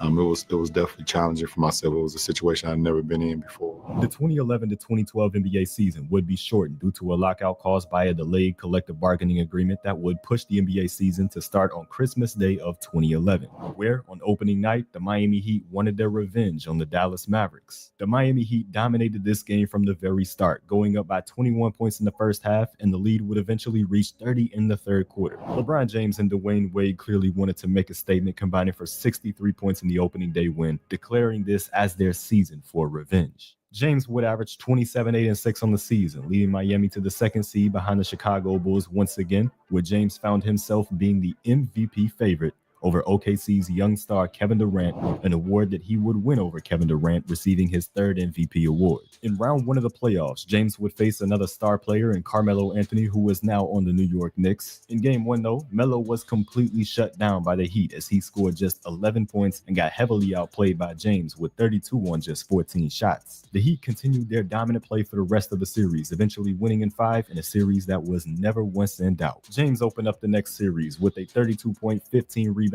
effort to take down the 3-seeded Indiana Pacers in Game 1, but in that Game 1, Chris Bosh would suffer an abdominal strain and would be out indefinitely as he recovered. The Pacers responded with a strong defensive performance in Game 2 to secure a win at South Beach, and they won Game 3 in a blowout where Dwayne Wade would only score 5 points. In Game 4, the Miami Heat duo of superstars would have to respond with Chris Bosh still out with injury, and they put on a show. A third quarter that shifted the tide in this game, where both James and Wade scored 14 apiece to account for 28 of the 30 points that Miami scored in the quarter. They closed it out in the fourth and evened up the series, heading back to Miami, a combined 70 points in that game for James and Wade. Game 5 would be pivotal in this series, and yet again, LeBron and D. Wade came to play this time, combining for 58 points, where a huge fourth quarter would ultimately be what got Miami to pull away in a blowout win to take control. The Miami Heat just needed one more win, and they would get the job done on the road against the Pacers behind 41 huge points from Dwayne Wade and another 28 from LeBron James. They played 5 games in the series without Chris Bosh, but this electric duo was able to do enough to get them into the Eastern Conference Finals to face Boston. Boston was a hump that LeBron James had finally gotten over to presumably never have any issues with again after last season's gentleman's sweep, and it looked to be the case early on as Miami took both games at home to kick off the series even without Chris Bosh. James with 32 in Game 1 and 34 in Game 2. But over the course of the next 3 games, the series shifted in a way that Miami could not expect.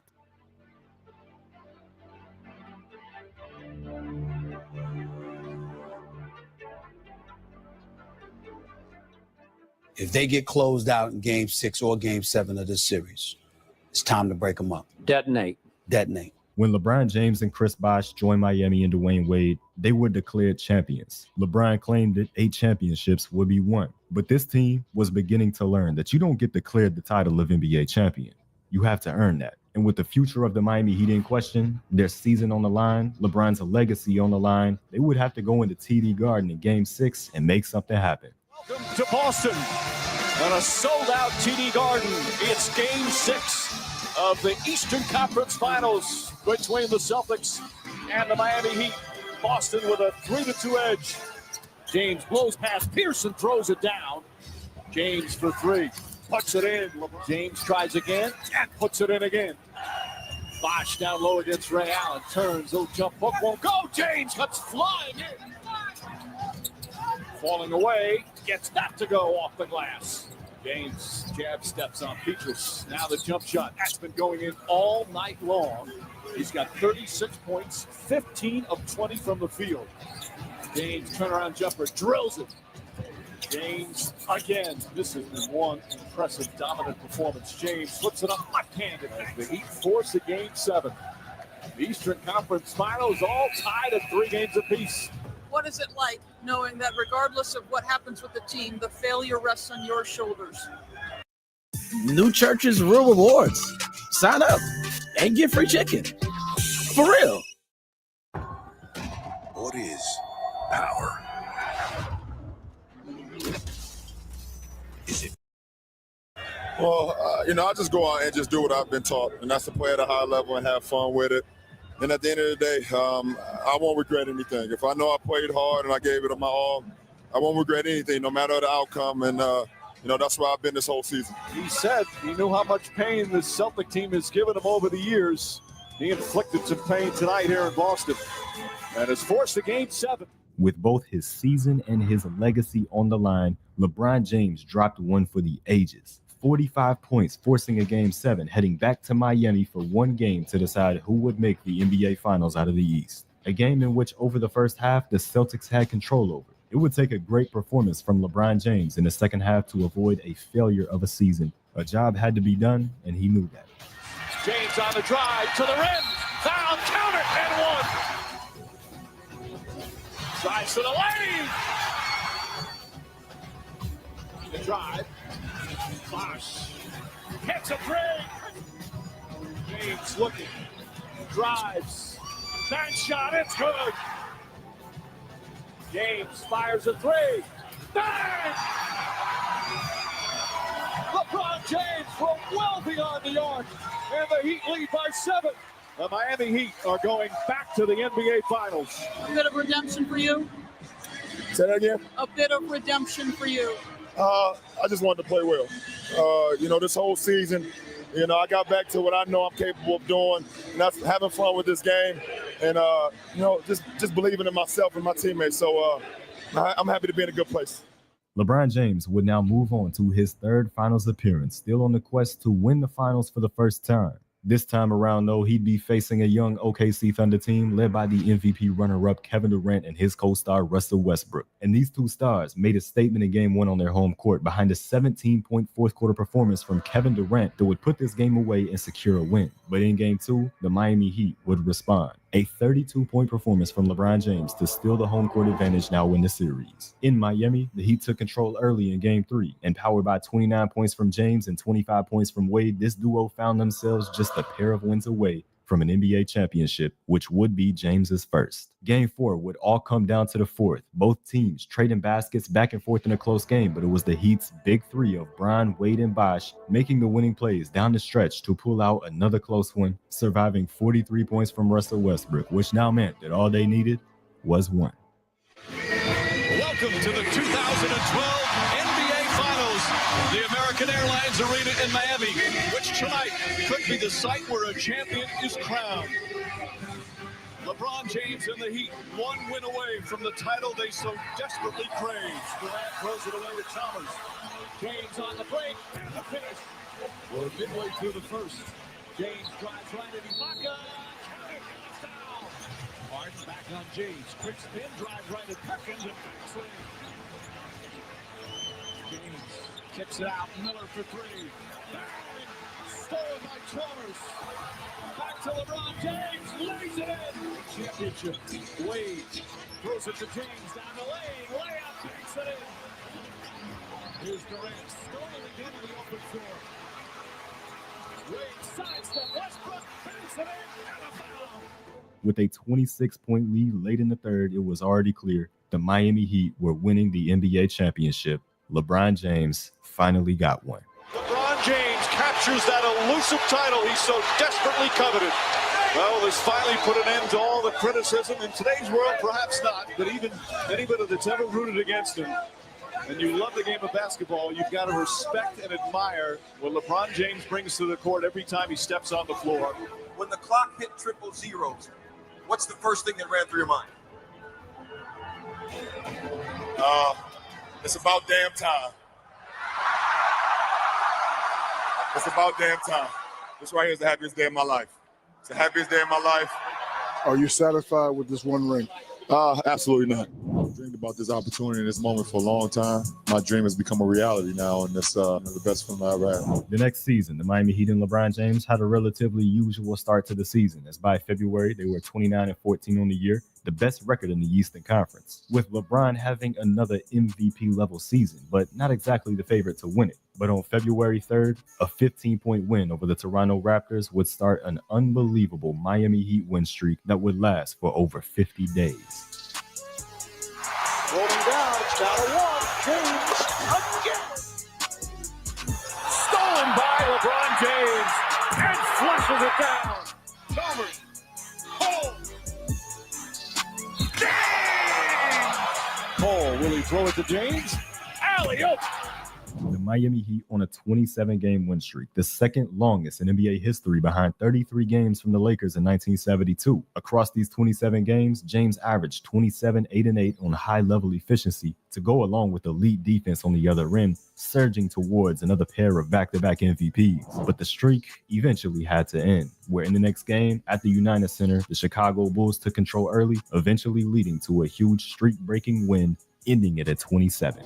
The Heat went on to only lose one more game that season, one in which James did not play, and ended the season with a league best record 66-16. Another incredible season by LeBron that led to a fourth MVP trophy, and his defensive efforts had him finishing second in Defensive Player of the Year voting to Marc Gasol. The Heat went on to dominate round one against the Milwaukee Bucks in their quest for back-to-back titles, winning by an average margin of 15 points, never having this one in doubt. In round two, the team that ended their historic winning streak, the Chicago Bulls, shocked Miami in game one with a 10-0 run in the final 2 minutes to steal a win on the road. But the Heat responded over the next 3 games, winning all of them by an average margin of 23 points, taking the commanding 3-1 series lead. Game 5 would go down to the final moments, but the Miami Heat made the plays to win the game and move on to the conference finals for the 3rd year in a row. This time, they would face a team that had been on the rise over the last couple of years, led by a young superstar, Paul George.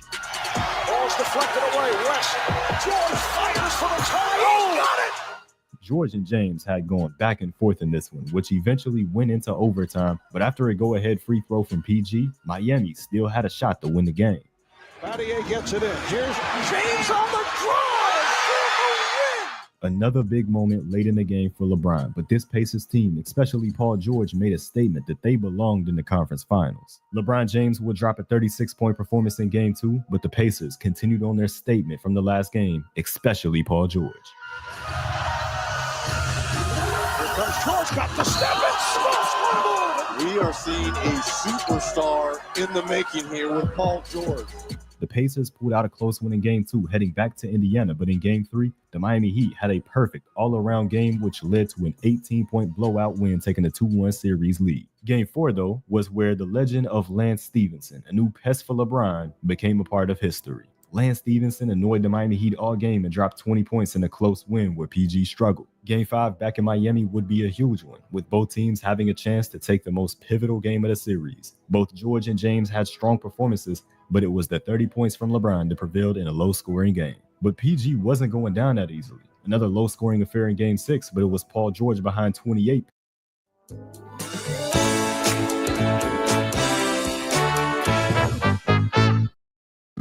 The Silverado Trail Boss, and a fork in the road.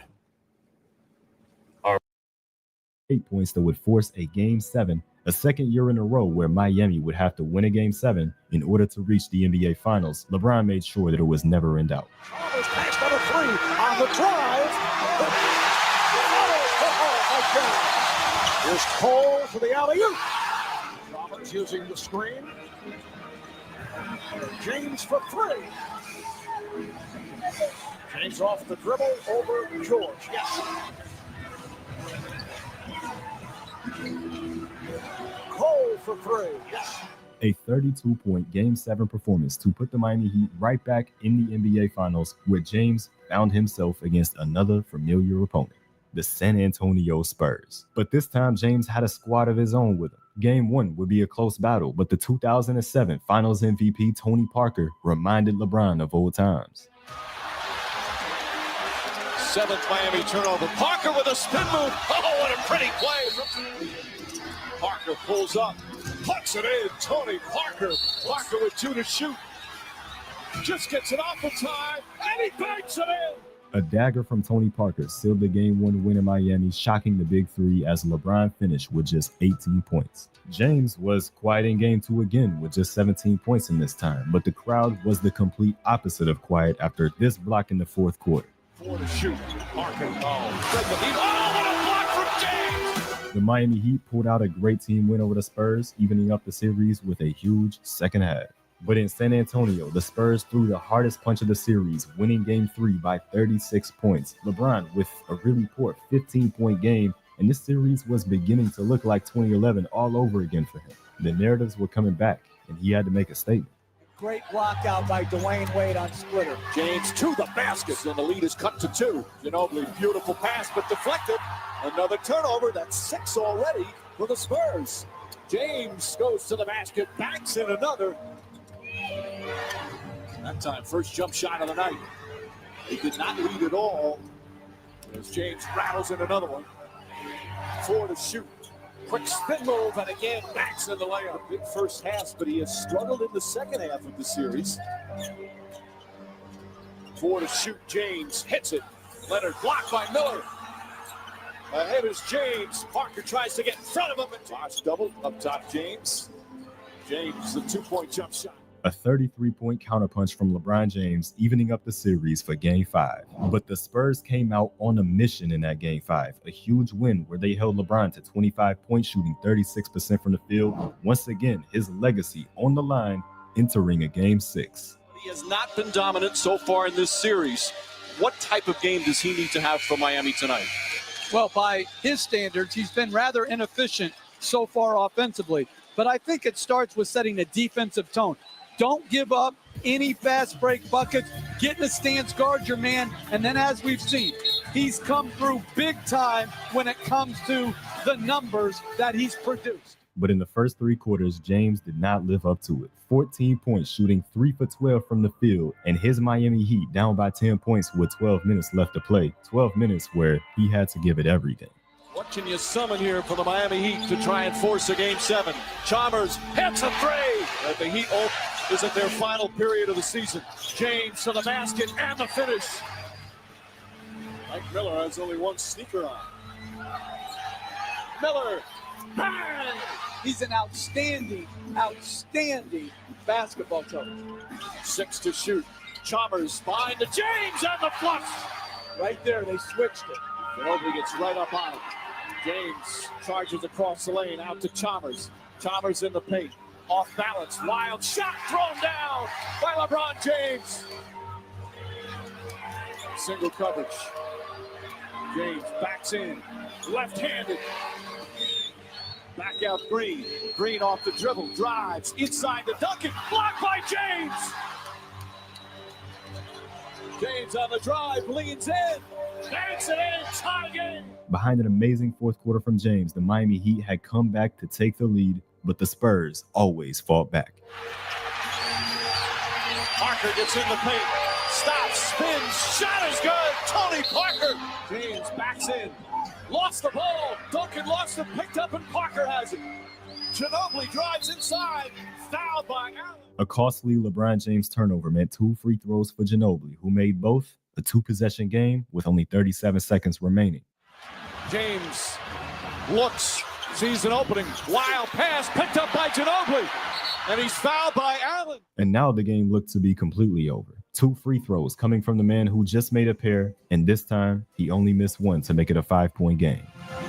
James catches, fires a three, way off. Rebound tipped, still loose, picked up by Miller. Back out to James, another three. It's good. James knocks it down.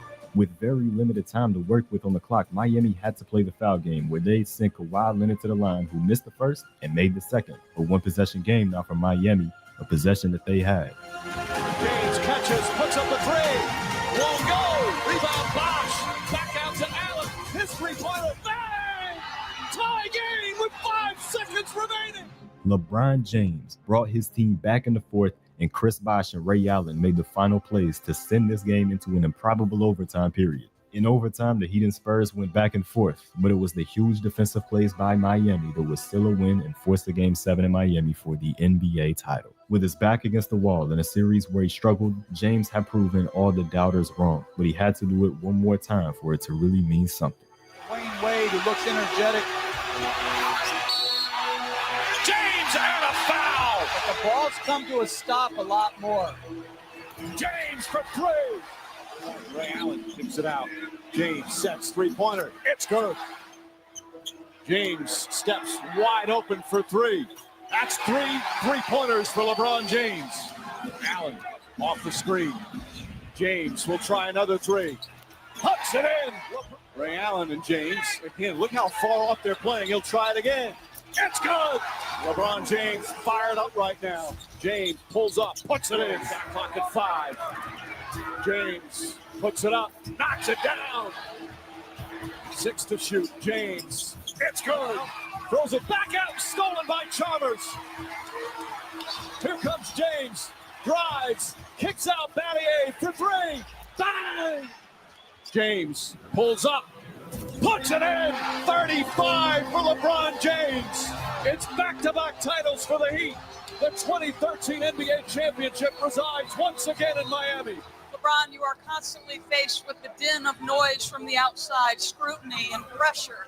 How, when everybody is coming at you, do you keep your head and perform at the level you do? Listen, for me, I can't worry about what everybody say about me.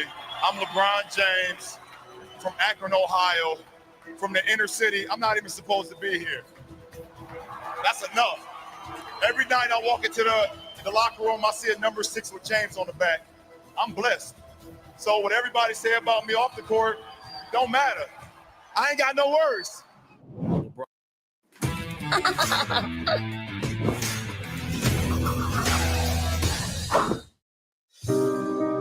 A natural diamond for every milestone and every moment that makes us, us. LeBron James has cemented himself as one of the great players of all time. LeBron LeBron James has led the Heat to back-to-back NBA titles, but when asked about being a free agent next summer and where he could possibly end up, LeBron told our Chris Broussard, "I have absolutely no idea." LeBron James, Dwayne Wade, and Chris Bosh all have the option of opting out of their contracts after next season. Chris Bosh and Dwayne Wade will not opt out because they want to stay in Miami. LeBron James may decide to join them by opting in. Miami and Cleveland are ahead of the curve.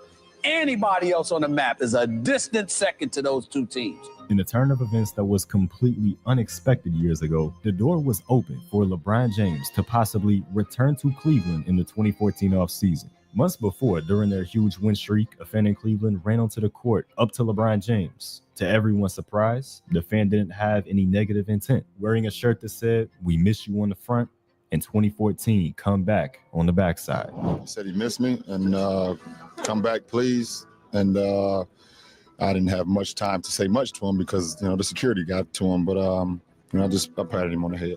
But LeBron James kept his focus on the season like he always did, with the goal to win another NBA championship. The Heat had a down season compared to the last year, winning 54 games this time around, and the biggest story of that season was Wade dealing with injuries. He only appeared in 54 games and averaged under 20 points per game for the first time since his rookie year. James still had an eventful season, putting up his usual MVP numbers, but being second in voting behind Kevin Durant. In March of that year, James would also put up the biggest regular season performance of his career.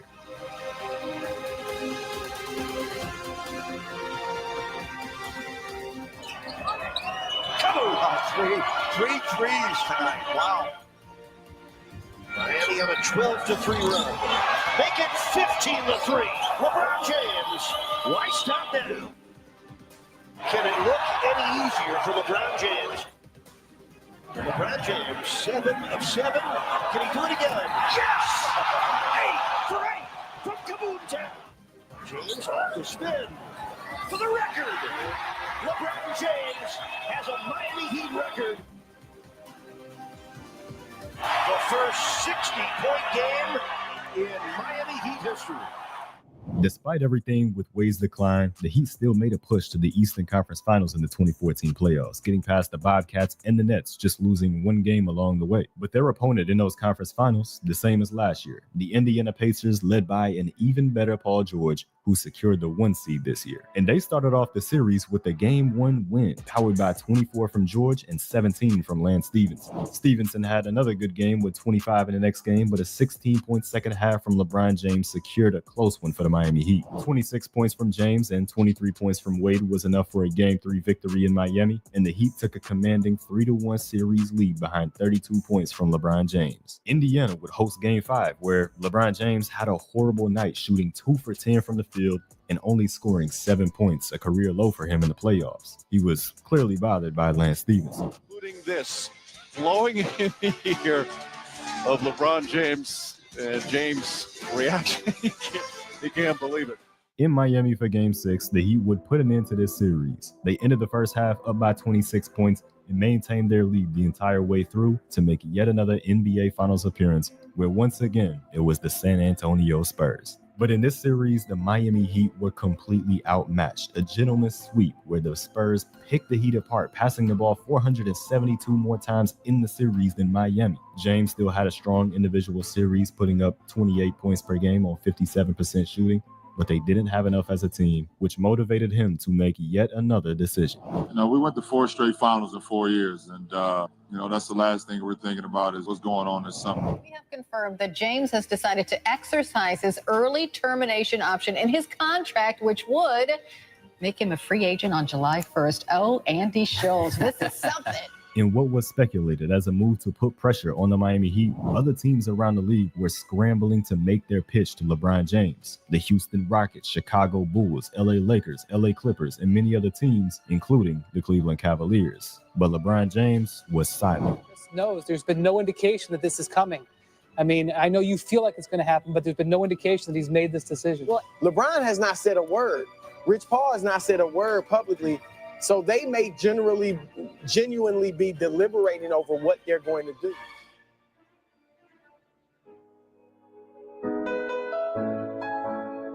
Unlike the last time that LeBron James was a free agent, he didn't go on national TV to tell the world his next move. Instead, he published a 950-word article with Sports Illustrated announcing his return to the Cleveland Cavaliers. LeBron wrote, "When I left Cleveland, I was on a mission. I was seeking championships, and we won too. But Miami already knew that feeling. Our city hasn't had that feeling in a long time. My goal is still to win as many titles as possible, no question. But what's most important for me is bringing one trophy back to Northeast Ohio." LeBron ended the article by saying, "In Northeast Ohio, nothing is given. Everything is earned. You work for what you have. I'm ready to accept the challenge. I'm coming home." It's people that came to me and said, "LeBron, you got to do what makes you happy."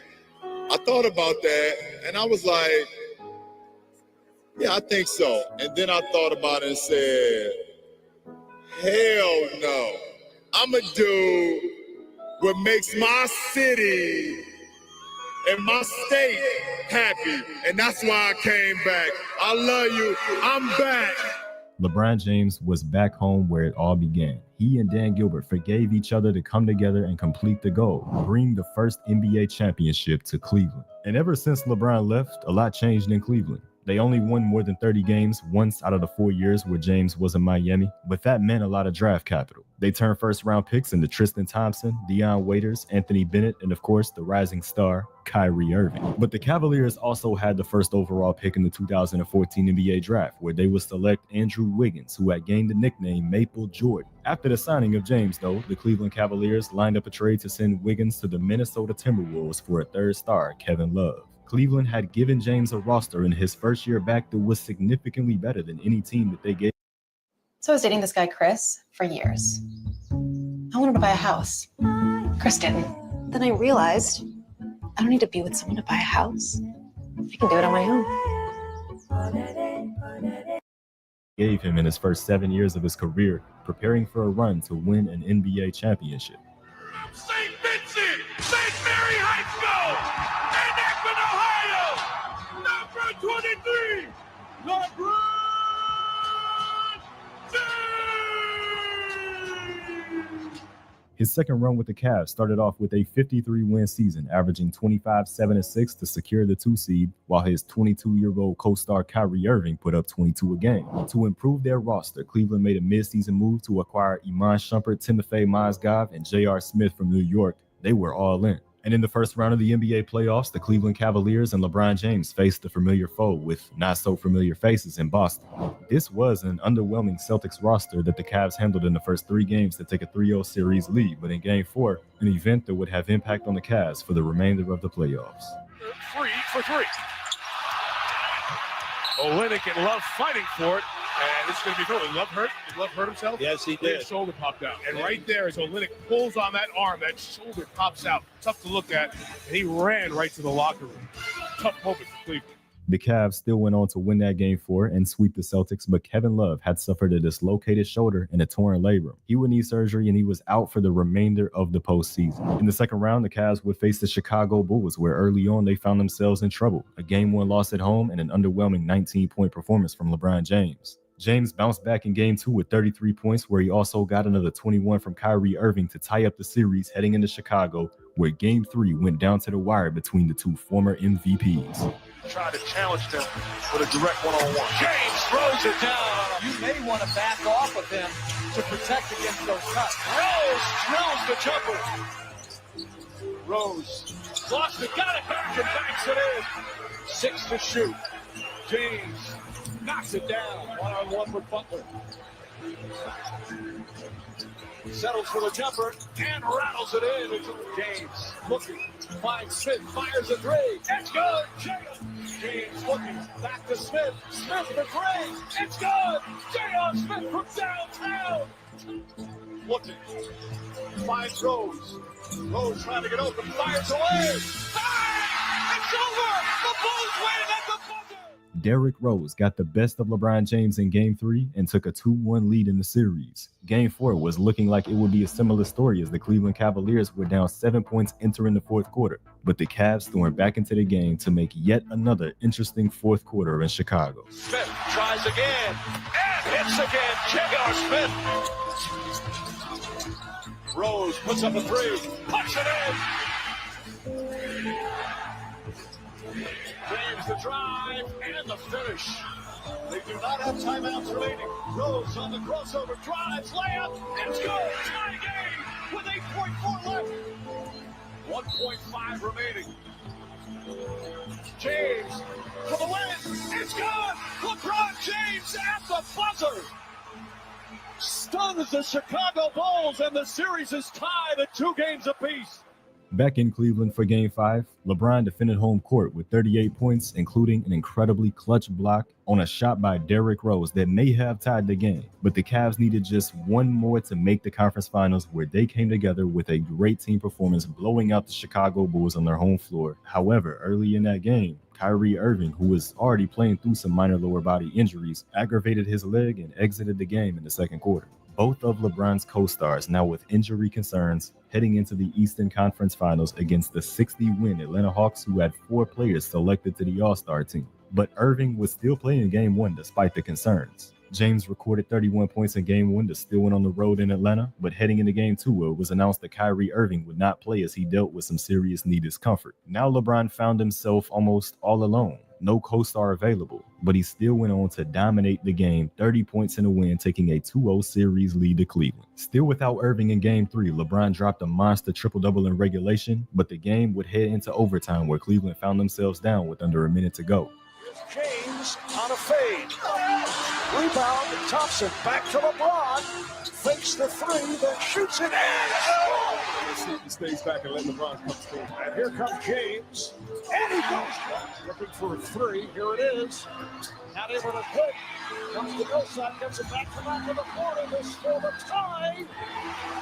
It's all over. LeBron James recorded 37 points, 18 rebounds, and 13 assists in a huge game to take a 3-0 series lead, leaving everything out there on the court. In Game 4, Brian got his guy Kyrie back, albeit on a minutes restriction, but it didn't seem to matter either way. The Cavs had a dominant team performance, blowing out the Hawks to make the NBA Finals for the first time in 8 years, when it was 22-year-old LeBron James who brought them all that way. This time, though, an opponent that James wasn't familiar with.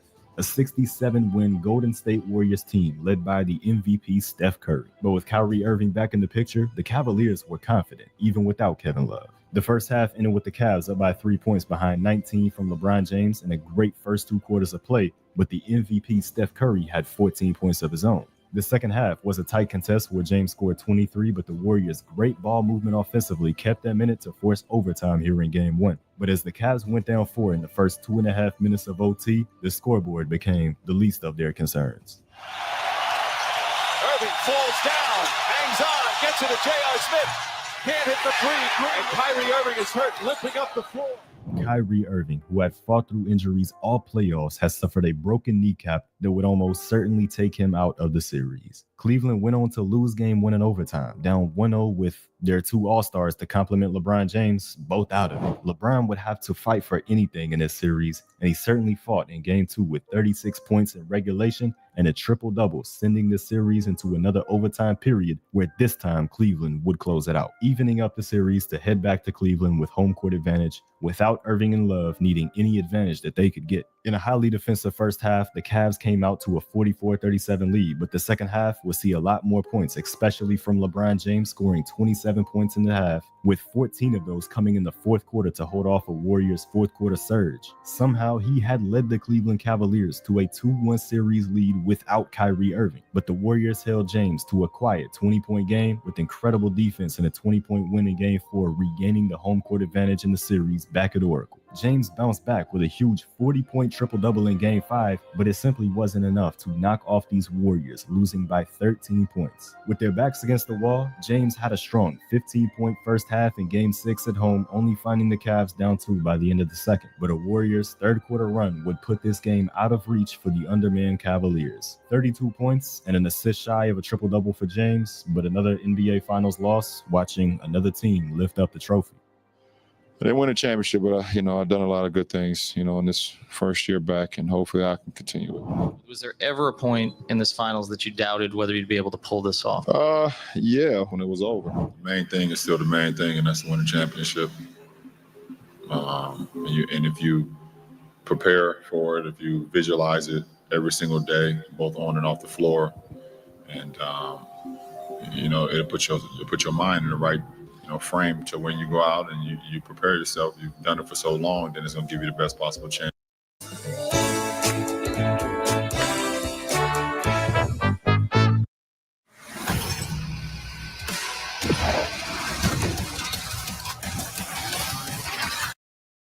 Chance to succeed. The most important thing for the Cleveland Cavaliers this season would be health. After having both of their stars suffer season-ending injuries at the worst time, Kevin Love would be back in time for the start of the season, but Kyrie Irving would miss the Cavs' first 25 games, in which the Cavs still came out with the 18-7 record, a good place heading into January. Kyrie would have a rough beginning to a season, but soon enough, he would get going, while Cleveland finished the season with 57 wins, 27 of those coming after a mid-season firing of David Blatt, where they hired Tyronn Lue, his replacement. But the Cavaliers moved forward into the playoffs, holding the 1 seed in the Eastern Conference, beginning their postseason against the Detroit Pistons. Cleveland made quick work of them in a sweep where Kyrie led the team in scoring with 27 a game in the series, allowing LeBron to take a back seat. In the second round, they would face off against the Atlanta Hawks once again, another series that would be an easy one for the Cleveland Cavaliers in a second consecutive sweep to start these playoffs 8-0. LeBron back to leading Cleveland in scoring. The conference finals, however, would be new faces to LeBron James, a Toronto Raptors team that was led by all-stars DeMar DeRozan and Kyle Lowry. And Cleveland dominated at home in games 1 and 2, 31-point win in the first, 19-point win in the second. But the Raptors weren't giving up just yet, winning both games in Toronto to even up the series 2-2.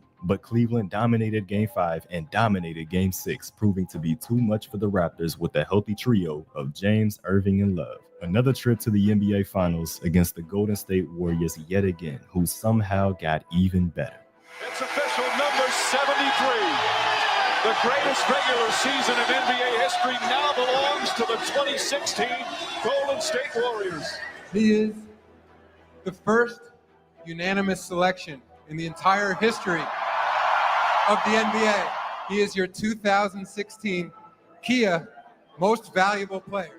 But in Game 1, the unanimous MVP, Steph Curry, struggled, scoring just 11 points, and the Warriors' second leading scorer on the season, Klay Thompson, scored just 9. But 7 Warriors scoring in double digits, including 20 from Shaun Livingston, got them a 15-point Game 1 win. In Game 2, the Warriors dominated the Cavaliers from start to finish, a 33-point victory. This team won 73 games in the regular season, and they were certainly playing like it. But the Cavs were heading back to the Q, where they hadn't lost a single game all postseason. And Cleveland threw a huge punch right back at the Warriors in a 30-point win of their own. 32 points from James, 30 points from Kyrie to keep their season alive. But Stephen Curry ripped the hearts out of the Cavaliers fans in Game 4, delivering 38 points to hand Cleveland their first postseason loss at Quicken Loans Arena, but this game got chippy. Green and James jawing at each other while play continues. He takes a little swing that misses after. James and Curry having words. Draymond just, he said something that I don't agree with. I'm all cool with the competition. I'm all fine with that, but some of the words that came out of his mouth was a little bit overboard.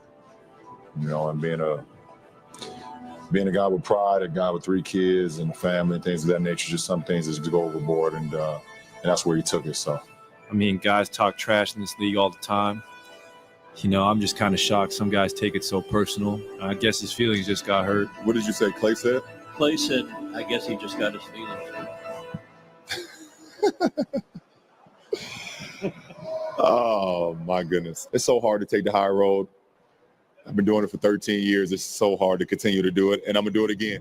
In order to bring a championship to his city, LeBron James would need to lead his team to come back from a 3-1 deficit, something never done before in the history of the NBA Finals. A championship here required history to be made, in a season where a lot of history was already made. 73 wins in a regular season, a unanimous MVP, but LeBron James had to make history against those who already did so.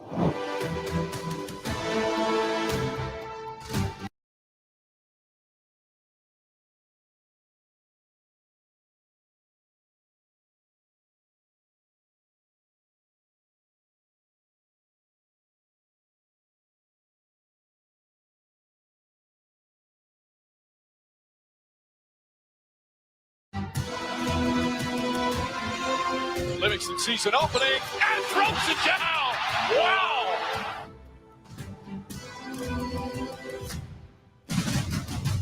James fakes, James drives, James finishes. Gets inside, layup blocked by James. Steps back, he tries another three.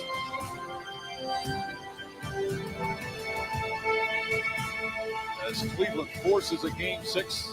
We're just happy we got another day. That's all we can ask for.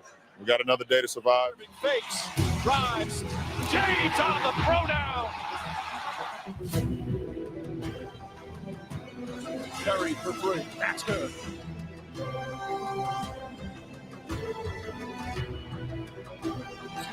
Alley-oop to Thompson. Thompson fires away.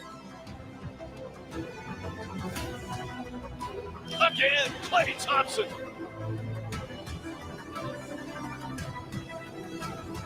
Alley-oop to James.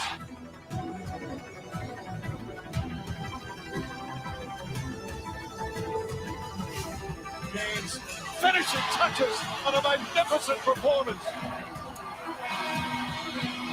And there's the buzzer. Game 7, Sunday night in Oakland.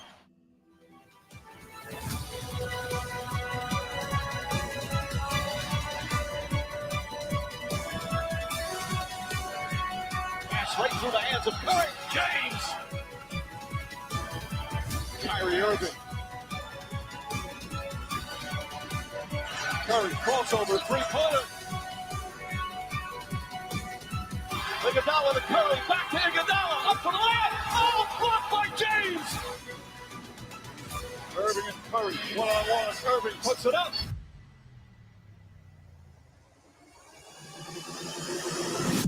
Let's go! Kyrie Irving from downtown. It's over. Cleveland is a city of champions once again.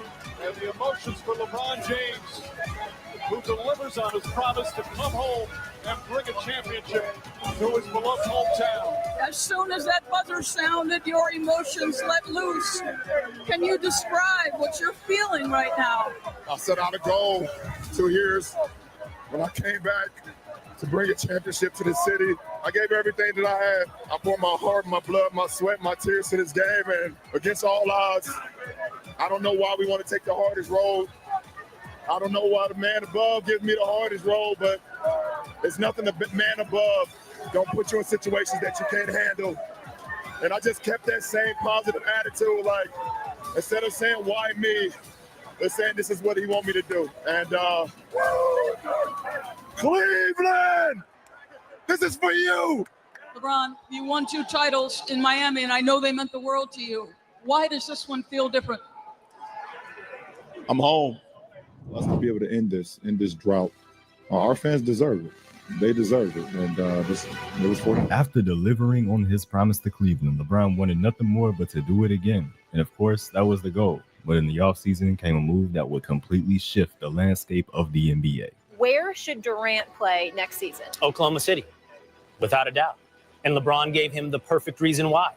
LeBron showed him over the past week where his rightful home is, where he should win, or at least attempt to win, his NBA championship. And that is Oklahoma City. Stephen A. The big game is coming, and there's no good time to use the bathroom. So we're giving you a potty-tunity, turning our commercial into a bathroom break. So you don't have to choose between missing the action or the ads. See you right before halftime. Relay. When you own a small business, cash flow problems can sneak up on you. Hey there. What the? It's me, your biggest client. Hey, Ashley. Look, instead of paying you within 30 days. The news again coming in moments ago. Kevin Durant heading to the Golden State Warriors. How are you viewing this move from Durant? Well, I'm viewing it as the weakest move I've ever seen from a superstar. Plain and simple. That's just how I look at it. And you depart for the team that beat you, that's the two-time reigning defending Western Conference champions, who's won a championship in the last 2 years, you're jumping on a bandwagon as far as I'm concerned. It took everything for Cleveland to win that championship over the 73-win Golden State Warriors, and now they added one of the 3 best players in the NBA. The defending champion Cleveland Cavaliers and the new-look super team Golden State Warriors wouldn't meet for the first time until Christmas Day of 2016 in the most anticipated game of the regular season. I love the fact that it's Christmas time. We're seeing the 2 best teams in basketball with some great players and some great stories. Short pull-up, puts it in, 33 for Durant, timeout Cleveland. Even with Curry having a poor game for the Warriors, Cleveland still found themselves down by 14 in the fourth quarter, the largest lead of the game. If they couldn't beat Golden State at home here, it wouldn't be a good look. The fourth quarter of the run, the lead by 14. Richard Jefferson drives into the paint and throws it down. That always helps. Kyrie Irving, and he deserved it too. Nice feet inside. Liggins back in the game, up top, Irving, three-pointer, right side is good.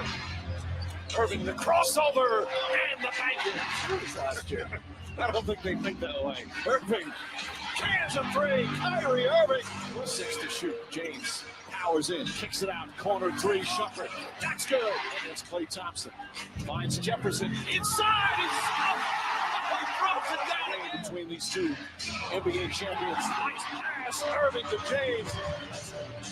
Fakes, drives on Durant, left-handed, throws it up, and it rolls in early on Irving. Irving the drive, back to James. Cavaliers lead as Durant comes the other way. To Curry, Curry for 3. Bang! Irving gets in the paint, scoop layup, he backs it in. That's just wrong. Here comes Irving, drives on Thompson. Irving spins, puts up the shot. It's good. Kyrie Irving with 3.4 remaining.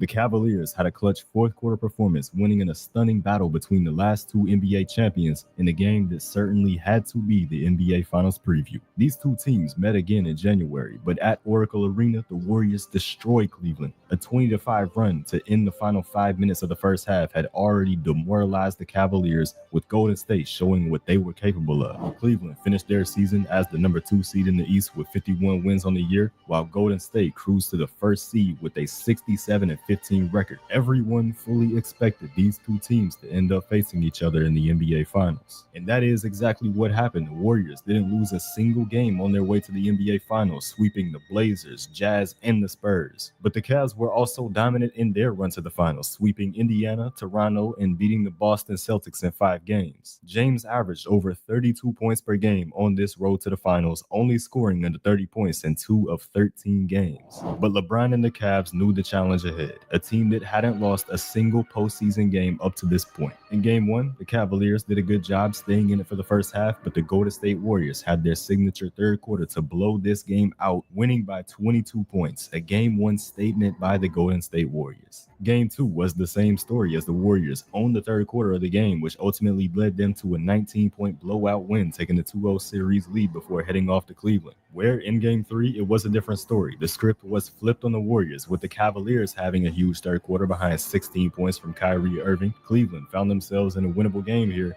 and they had to pull it out. Durant is on Kyrie Irving. James splits the defense, kicks it out. J.R. Smith for 3. Bang! James guarding Durant, Thompson on the switch. Durant drives, gets a great look and finishes. Incredible opportunity. Durant for 3.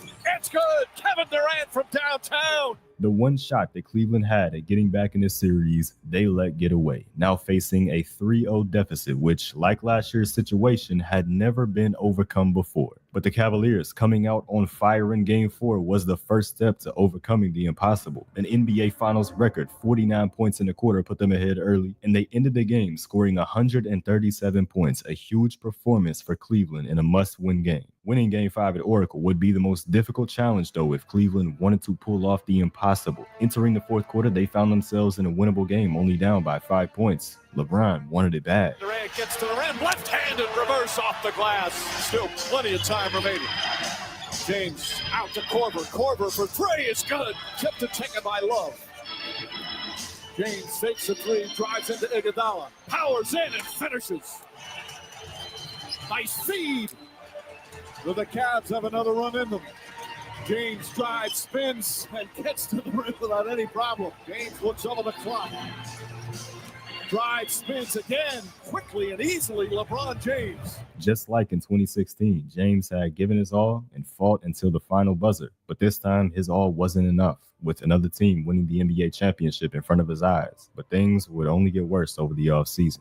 Now you have to almost take a step back and observe. Finding that balance is one of the toughest things to do. Kyrie Irving doesn't want to be LeBron James' little brother. He doesn't want to be LeBron James' sidekick. And over the course of the last couple of years, Kyrie has talked about this, guys, as recently as a month ago. The balance that he's had to make between wanting to be selfish, wanting to be the centerpiece star, and wanting to play alongside a transcendent player and win championships. Irving considered requesting a trade following the Cavs championship last season. A month after requesting a trade from Cleveland, Kyrie Irving would get his wish, being sent to the Boston Celtics for a package that included Isaiah Thomas, Jay Crowder, and Ante Zizic being sent to the Cavs. LeBron lost his 25-point-per-game co-star, making it even more difficult to defeat the Golden State Warriors with Kevin Durant. But still, LeBron and the Cavs front office did everything that they could to make this team better. They signed Jeff Green, former MVP Derrick Rose, and LeBron's former teammate Dwayne Wade. On paper, a team that looked good,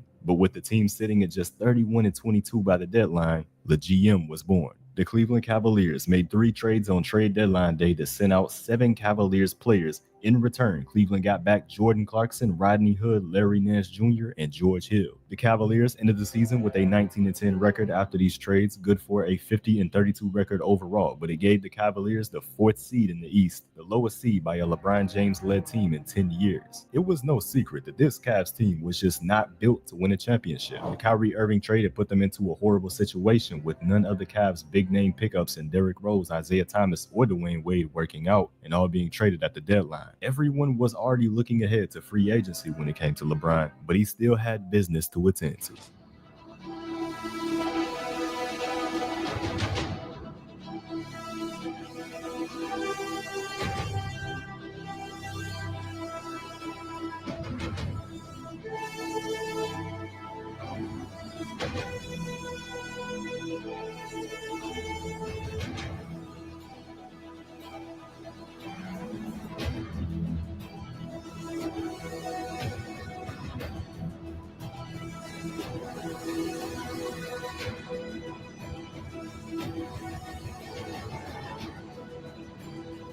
In over your head with the price of doing laundry these days? Arm & Hammer Deep Clean Liquid Detergent.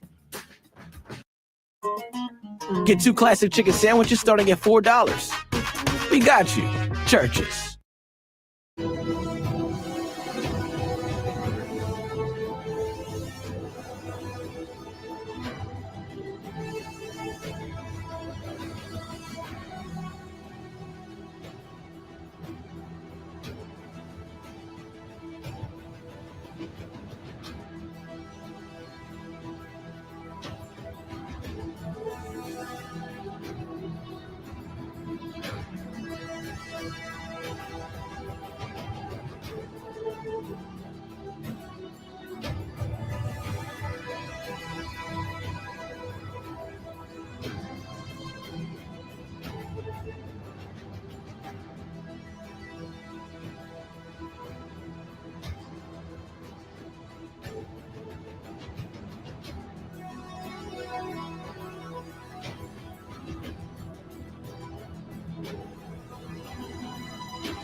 LeBron James, in one of the most heroic playoff runs in NBA history, averaged 34 points per game, leading the Cavs to their 4th straight finals appearance and his 8th straight. Nobody expected the Cavs to be here, but LeBron James, with 7 40-point games and numerous clutch moments to pull out wins for his team, somehow found a way. In front of him yet again, though, the Golden State Warriors super team, but LeBron James was here to play. 5 as James gets a layup. Durant working to help. James, hot step. 3-pointer's good for Klay Thompson as he goes back to the locker room. David West was following his teammate. James pull-up jump shot. That's good. Well, it's great to see him back on the floor. James drives past Livingston and throws it down. James was West isolated on him. Steps back. That's a 2-pointer. That's good. Game 7 Boston, Game 7 Houston. James drives and finishes. Sitting down, an eventful 6 minutes from McGee. As James sets and fires and nails the 3-pointer. James fires a 3. That's good. LeBron James from way downtown. I'm shocked you downplayed Savannah. He said she was all city. James again from downtown. James drives and finishes. Giving him plenty of room. James drives on him, layup off the glass, banks it home. 40 points for James. You get under 3 minutes remaining. James drives past Curry, gets inside and throws it down. Picks up James, 8 to shoot. James drives, shot blocked, count it, and 1. He decides not to take a timeout. James drives, double clutches, and puts it in. 49 for James. LeBron was a man on a mission, possibly a few possessions away from nearly single-handedly beating this Warriors team in Game 1. But the events that unfolded were simply inexplicable.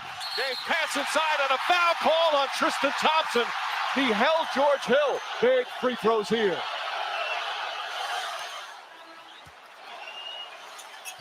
Hill misses. Rebound goes to the Cavs. J.R. Smith brings it back out. Throws it to Hill. Hill shot blocked. And we'll go to overtime. You get the feeling J.R. Smith thought they had the lead. He didn't know the score. I think exactly. That's a bad mistake by J.R. Smith. The Golden State Warriors went on to dominate the overtime period, a 51-point game for LeBron James, going to waste in a game that they desperately needed. Because in Game 2, the Warriors would perform much better on both ends, a 19-point win that would put the Cavs down 2-0 in the series. Behind a great first half in Game 3 by LeBron James and Kevin Love, the Cavaliers found themselves up at halftime, possibly looking at another game that they could win if they could close it out, only down by 2 points going into the fourth quarter. James isolated with Draymond Green. Puts it up and knocks it down. Rebound, Kevin Love, back out. James fakes, sets, fires, bang! 1-point game. Up top, Iguodala. Durant finds Iguodala, goes inside and throws it down. Shot clock at 5. Kevin Durant way outside, delivers. Kevin Durant from downtown. It's a 6-point game. The dagger 3 by Kevin Durant would seal the deal in Game 3. The Cavs again in a position where they had to pull off the impossible after coming up just short in 2 very winnable games to begin the series. But the Cleveland Cavaliers were simply demoralized. A blowout loss in Game 4 on their home court, ending another season in disappointing fashion. James fought so hard to get them to the finals, but as the story had gone so many times, it just wasn't enough. I recognize the finals just ended, but I know you're ready for these questions. Do you feel like you've played your last game for the Cavs? I mean, I have no idea at this point. I don't have an answer for you right now as far as that. Breaking news, breaking news, breaking news. LeBron James will not pick up the option on the final year of his contract with the Cavaliers and will become an unrestricted free agent today. LeBron James was back in free agency for the 3rd time in his career, but this time he said he wasn't taking any elaborate pitches from teams. At this point of his career, the right decision would be about what was best for his family and his kids. There were a number of options for James, including heading back to Miami, going to the Spurs or Rockets in Texas, but the 3 main players in this free agency would be the Philadelphia 76ers, Los Angeles Lakers, and Cleveland Cavaliers. But again, as James made clear, this move would be about his family. We've got breaking news. LeBron is a Laker. LeBron James is a Los Angeles Laker for what ought to occupy the final act of his NBA story. The game's biggest name in the NBA's biggest market, LeBron James in Los Angeles would be a move of so much significance, but the media had their own narratives about this move. LeBron James, Los Angeles is out of the championship business. LeBron James came here for Hollywood. That's not why he's here. Why is he here? He wants to be a 6'8" Kevin Hart. LeBron is making a mistake. focus on basketball and forget about the Hollywood. So he can't do that, huh? No, he can't do both. No, he can't. The motives of LeBron James were Hablemos del salario. ¿Qué es lo que ofrecen normalmente por esa posición? ¿Es competitivo? Si competitivo fuera un número, ¿cuál sería? Un número competitivo.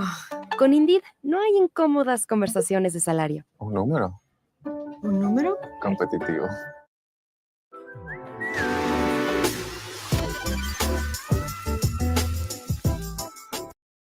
now in question. Did he even care to win anymore? Only time would tell. The Lakers began their season well with a 20-14 record by Christmas, in a good spot to make the playoffs even with a young roster that included Brandon Ingram, Lonzo Ball, and Kyle Kuzma. But on Christmas Day at Oracle Arena, LeBron James would experience something that he hadn't yet experienced in his career up to this point. An injury that would set him back and cause an absence of more than 15 games in a row. During this stretch without LeBron, the Lakers dropped to 26-25, now finding themselves 2 games outside of the playoffs. But in late January, an Anthony Davis trade request from the New Orleans Pelicans would find a way to have an impact on the Lakers season, as the Los Angeles Lakers and all of their young talents were continuously traced to the superstar big man. It was no secret that the Lakers were making offers to the Pelicans before the trade deadline, but the Pelicans wanted a lot more for Davis than what the Lakers were willing to offer, so nothing went through, and the Lakers kept their same team to push for the postseason. In March, though, LeBron had the chance to reach a huge milestone in his career, passing his idol Michael Jordan on the all-time scoring list.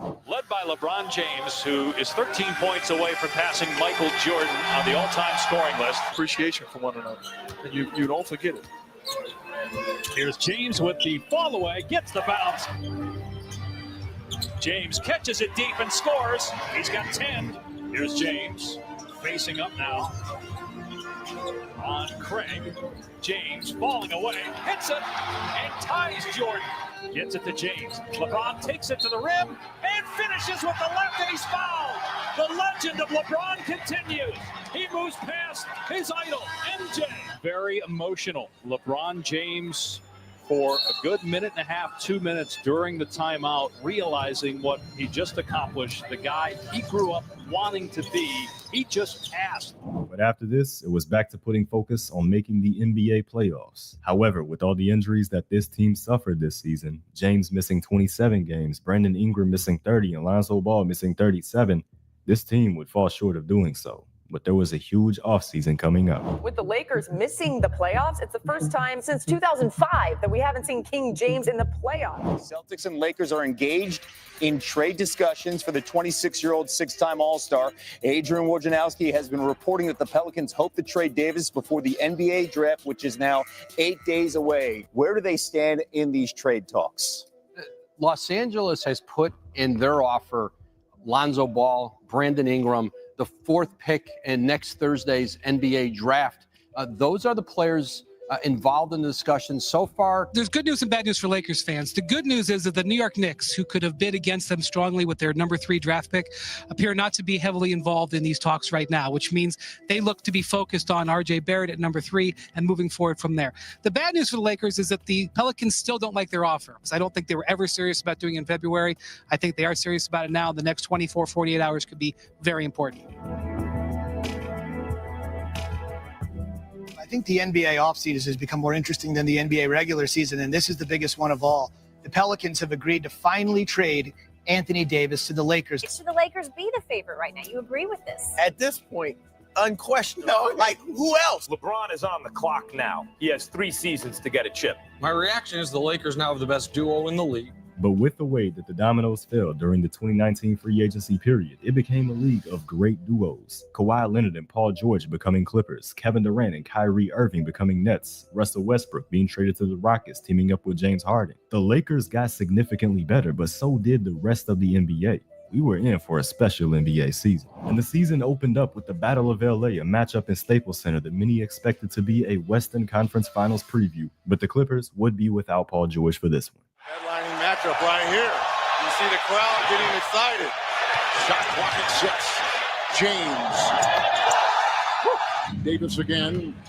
Green has had the responsibility. What a great move inside by Anthony Davis. Really saves it. Shot clock down to 5. Leonard. Last year, they needed more. This year, Williams slicing, feeding. Leonard triple. And Kawhi. Behind a great fourth quarter from the Clippers, they would take the first game of the season, even without Paul George, 30 points from the reigning Finals MVP. But the Lakers went on to win their next 7 games, with James and Davis already having some great synergy. After a loss to Toronto in early November, the Lakers went on another extended winning streak, this time a 10-game winning streak, starting the season with a 17-2 record. It was clear LeBron James was back in title contention with maybe his best chances since the Miami Heat era. And in December, the Lakers got a look at the team that they were tied for the best record in the league with. The Milwaukee Bucks and the reigning MVP Giannis Antetokounmpo would get the best of LeBron James. Indianapolis a couple nights ago. Here are the full-headed team, the twisting and turning Antetokounmpo. An assist. He has not missed a game this season. Giannis from 3. What? For Frank Vogel and the Lakers. Antetokounmpo. Indians Caldwell Pope shot clock at 3. Great defense here by KCP. He puts up the 3. What? Another one. He's on the floor. Antetokounmpo. 3. Good. I mean, you've got Giannis out here looking like he's Ray Allen. The 24-year-old reigning MVP of the league made a statement against James and claimed to take his crown as the king. But as LeBron James began playing even better into the next few months, it became an MVP race between these two players, with 10 years separating them in age. LeBron looking to show him that the crown would not be taken away just yet. But LeBron James was soon up for another big milestone in his NBA career. Terrific NBA Saturday primetime matchup that might have some history, as the current Laker great could pass the former Laker great. All he needs is 18 points, so LeBron James will pass Kobe Bryant. There's James, goes across the lane, lays it up, and lays it in, and there it is. He just became the 3rd leading scorer in NBA history, passing Kobe Bryant. Another milestone for the great LeBron James. And nobody knew it at the time, but that would be Kobe Bryant's last tweet.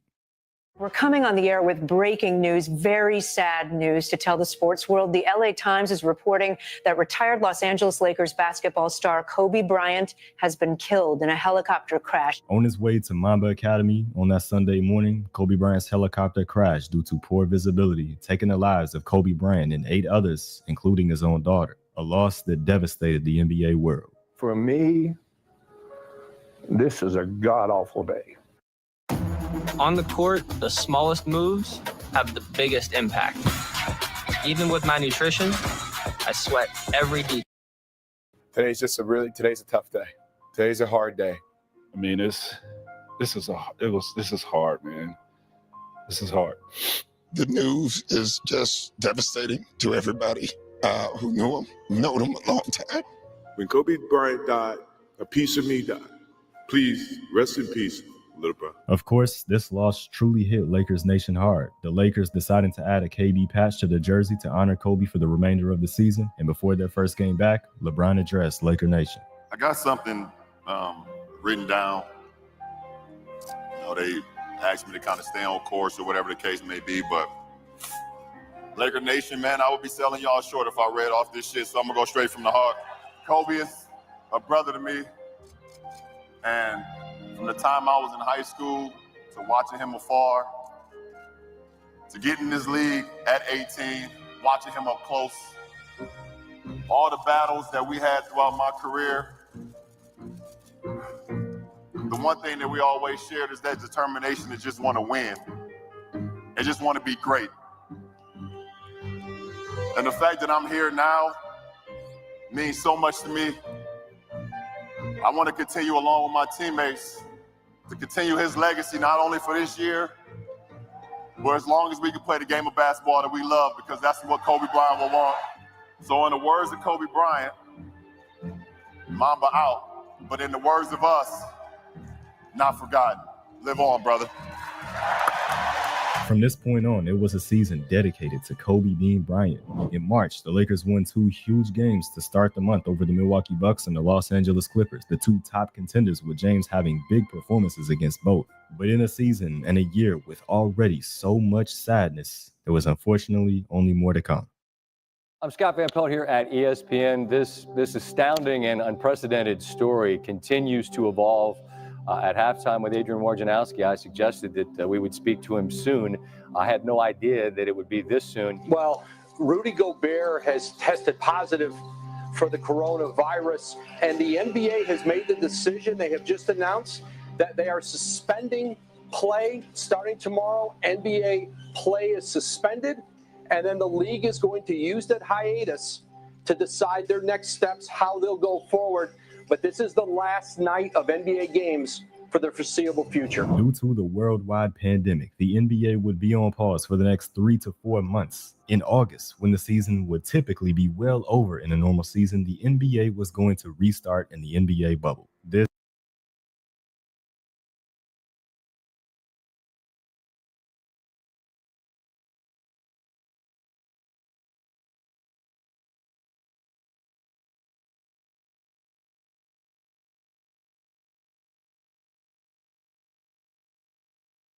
This was anything but a normal season. But the Los Angeles Lakers entered the playoffs as the 1 seed with the Portland Trail Blazers as their first round opponents. The LeBron James triple-double average for the series would be more than enough to win this series in 5 games. Moving on to round 2, a similar story with the Lakers taking down the Rockets in another 5-game series where LeBron James and Anthony Davis both averaged 25 points per game. On the other side of the playoff bracket, the Los Angeles Clippers were now a win away from getting us the Battle of LA in the conference finals, up 3-2 in the series heading into a Game 6. But not only did the Clippers choke Game 6 after a Game 5 loss, but they choked Game 7, losing to the Denver Nuggets after being up 3-1 in the series. Behind a 37-point game from Anthony Davis in Game 1, the Lakers would defeat the Nuggets to kick off the series, and Anthony Davis would be the hero once again in Game 2. And here's Davis, 4-3 in the win. Oh, it's good! Anthony Davis has won it for the Lakers! After you hit the shot, it looked like on the video that you mouthed Kobe. Take us through that moment. I did. Obviously wearing the jerseys. But, it's a special one for me, special one for my teammates. The Nuggets responded with the Game 3 win, but the Lakers closed out the series over the next 2 games, with LeBron James having a massive triple-double in the closeout Game 5, reaching now the 10th NBA Finals appearance of his NBA career, this time facing the Miami Heat led by Jimmy Butler. In Game 1, the Lakers blew out the Miami Heat from the jump with a 17-point lead by halftime and a strong third quarter to close it out. LeBron James and Anthony Davis with a dominant 59 combined points. Game 2 began similarly, with the Lakers leading at 13 by half, but the Heat had a much better third quarter to not let this one get out of hand. Regardless, the Lakers closed this one out in the final quarter with AD and Bron combining for 65 points, proving to be unstoppable. With their season on the line, the Miami Heat fought back to get a much-needed Game 3 win to keep this series close, and Game 4 would also be close, coming down to the final 6 minutes of the game. James splits the defense down the lane, running layup, it's good, and the foul. Jimmy Butler, corner 3, in and out, rebound James. Pushes up the floor, Caldwell Pope, bang! Pass inside to Butler, throws it back out, Crowder gets a good look, that's good! Drives again, back to Davis. Davis for 3. Bang! Anthony Davis from downtown! A dagger 3 from Anthony Davis and a 12-point fourth quarter from LeBron James meant a 3-1 series lead for the Lakers, a chance to end it in Game 5, which was another one going down to the wire. Crowder picks up James. He tries another three-pointer all night to none. Nunn pulls back, puts up a 3. Got it! Kendrick Nunn! Feed inside to James, and he throws it down. Butler guarded by Morris. Shot clock at 4. Butler drives, stops. Up top, Robinson puts up a 3. It's good! Up top to Butler. Butler pulls up. Got it! James drives, gets inside, running layup. It's good, and a foul! Butler drives, falling away. Got it again! Went up to set a screen. James goes the other way. Drives down the lane, back out to Green. Green for 3. Off the mark, no good. Marquise Morris has it, throws it inside and throws it out of bounds. The Lakers had a wide open shot and a chance to win the NBA Finals, but they came up just short in a 40-point game from LeBron James. But in Game 6, the Lakers left no question about it that they were the best team in the series, absolutely dominating the first half in what looked like a game that was already over by that time. And behind 17 second-half points from LeBron James, it would be over. And that's it. It's over. This historic 2020 NBA championship belongs to the Los Angeles Lakers. Finals MVP is LeBron James. We just want our respect. Rob wants his respect. Coach Vogel wants his respect. Our organization wants their respect. Laker Nation wants their respect. And I want my damn respect too. Woo! On January 26th, it seemed like you guys got locked into a different. The Sonic Fun 99 menu just got funner with a Junior Deluxe cheeseburger, small floats, and French toast sticks for only $1.99 each. And yes, funner is a word because proper grammar is boringer. Also a word. The Sonic Fun 99 menu. Live free, eat Sonic.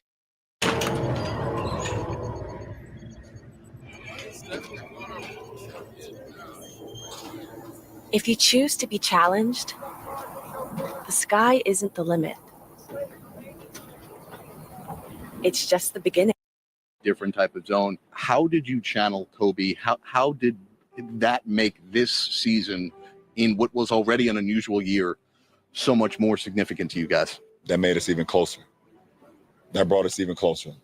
This is bigger than us. Personally, thinking I had something to prove fuels me and fueled me over these last year and a half.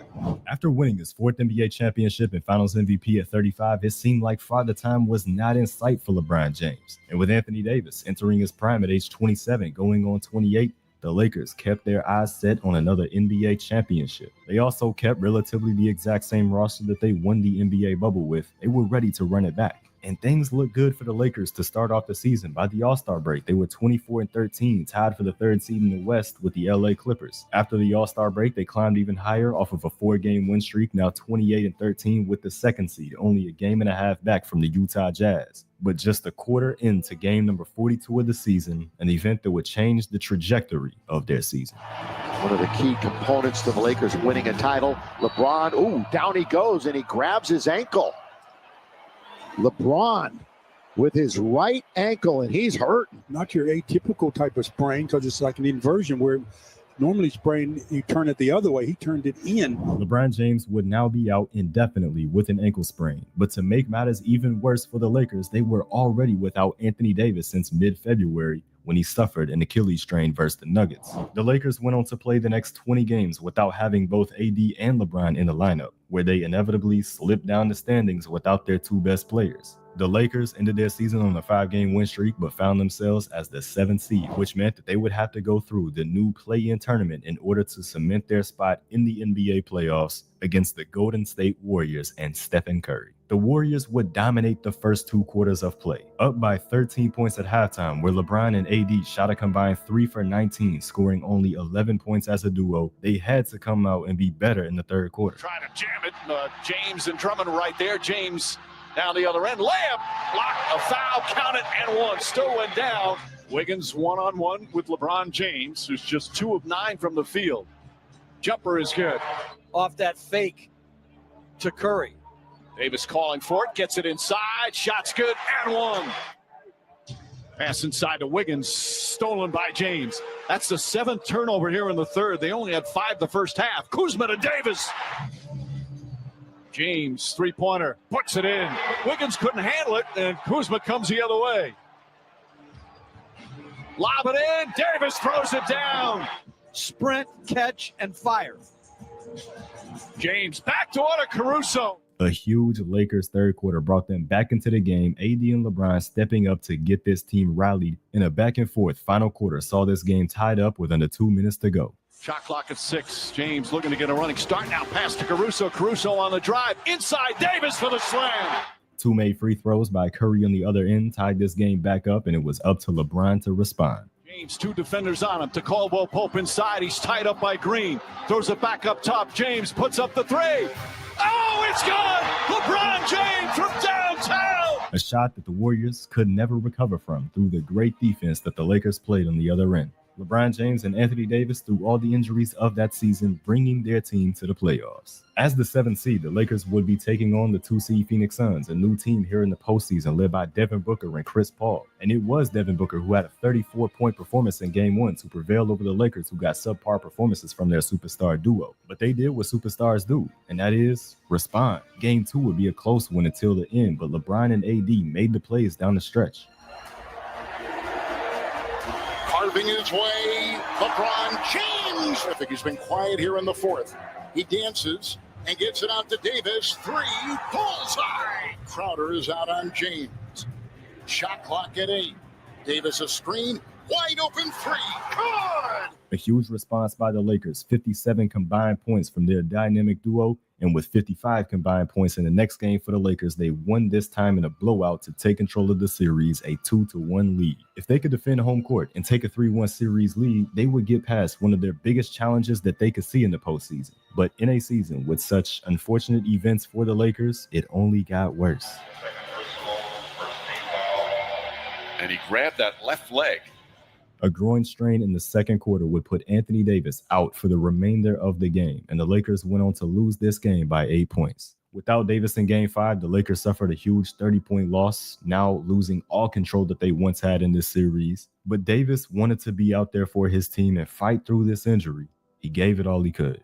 Here comes James after the steal by Schroeder, and the Lakers will have it, and KCP finds a cutting Davis, who is shoved from behind by Devin Booker. You can tell right there as Anthony Davis cut to the basket, was fouled, and just not moving as well as he'd like. A little gingerly right there. Davis, I'm not sure he's going to be able to continue. It's the left groin, and down he goes. After 5.5 minutes, AD just couldn't go any longer. Just 4 days after straining his groin, he fought all he could, but he just could not play. LeBron and the Lakers also did all they could in this Game 6, but it was not enough without Davis. Elimination from the playoffs for LA. One thing that bothers me more than anything, we never really got an opportunity to see our full team. The Washington Wizards agreeing to send that man, Russell Westbrook, to the Lakers.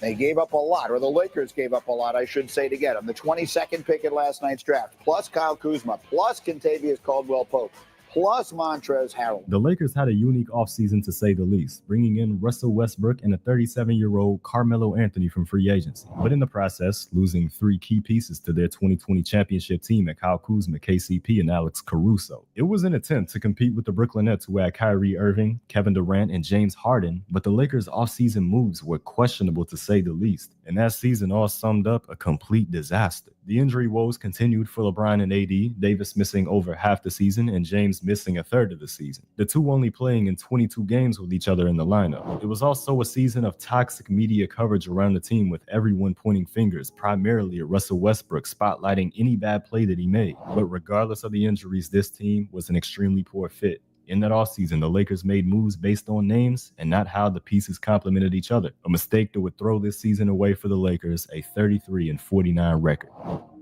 We definitely want to be better. We want to be better coming into next year, and that's the most important thing for the summer.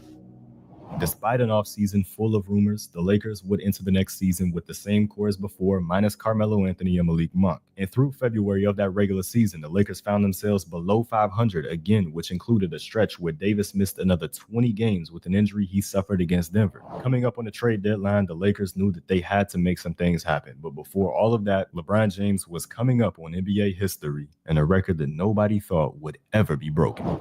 38 years, Kareem Abdul-Jabbar has reigned as the NBA's greatest scorer. Tonight, 38-year-old LeBron James could rewrite the record books. Alexander, Lakers win the tip. Away we go. LeBron James, 36 points from breaking Kareem Abdul-Jabbar's scoring record. And goes to work. Jay Will switches on to LeBron. Here's a 3 on its way. Get 2 classic chicken sandwiches starting at $4. We got you. Churches. True vision. Hey, there you go. 3 get back for Oklahoma City, and now James just barrels his way in and trades. 24 years of age. Here's James taking on Wiggins, bumps him out of the way, and it goes and one. He can shoot the 3. As we said, shooting over 60% in the last couple of months. James, little sidestep, he's fouled. Another one is down. Last year, it's even improved from the first 2 months of the schedule. LeBron fires a 3. That one's transition defense. LeBron James for 3. Down it goes. 7,600 playoff points. That's first. He's got a 3 on the way. Giddy turns it over. Westbrook finds James. James lays it in. Walker finds James. James lays it in. He is a basket away now. Coming to the end of the third quarter. LeBron James, a shot in history. LeBron stands alone.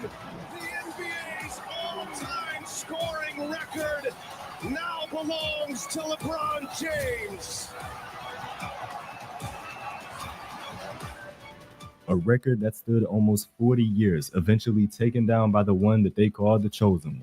With unprecedented longevity, LeBron was able to break a record once considered unbreakable. But James was always about the team accomplishments, and with his team below 500 and looking like that they would miss the playoffs, the Lakers made moves at the deadline. They'd bring in Rui Hachimura, D'Angelo Russell, Malik Beasley, and Jared Vanderbilt, moving on from Westbrook and a couple other role players. A huge set of trades to make this team much better than before. And these trades would push the Lakers into the play-in tournament, finishing with a 43-39 record, but a foot injury to LeBron James towards the end of the season would cause him to miss 13 straight games and limit his ability moving forward. The Lakers won their play-in tournament game where they would secure the 7th seed to see a matchup against the Memphis Grizzlies led by Ja Morant and the Defensive Player of the Year, Jaren Jackson Jr.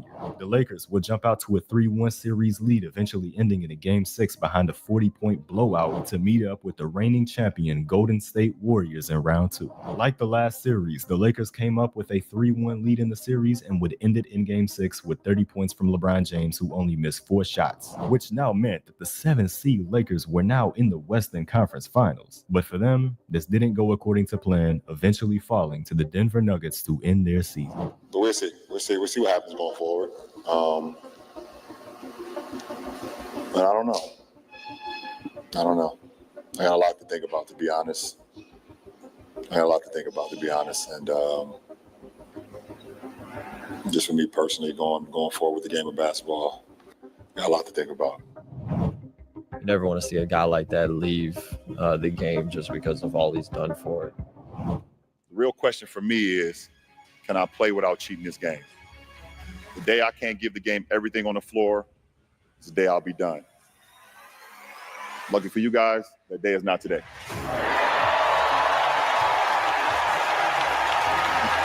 With the retirement of LeBron James no longer in question, it was time for the Lakers to run it back and continue trying to win. They kept the roster relatively the same, but what wasn't the same about this season was the brand new in-season tournament, a chance for a team to get some hardware before the playoffs even started. And of course, LeBron James with his eyes on that hardware. Each team would play in 4 group stage games where they would reach the knockout round if they finished top 2 in their group. The Lakers group consisted of Suns, Grizzlies, Blazers, and Jazz, and the Lakers would beat all of these teams to finish undefeated in the group play, making it through to the knockout rounds. Their opponent in the quarterfinals, the Phoenix Suns, for a rematch in what would be a great game going into the 4th.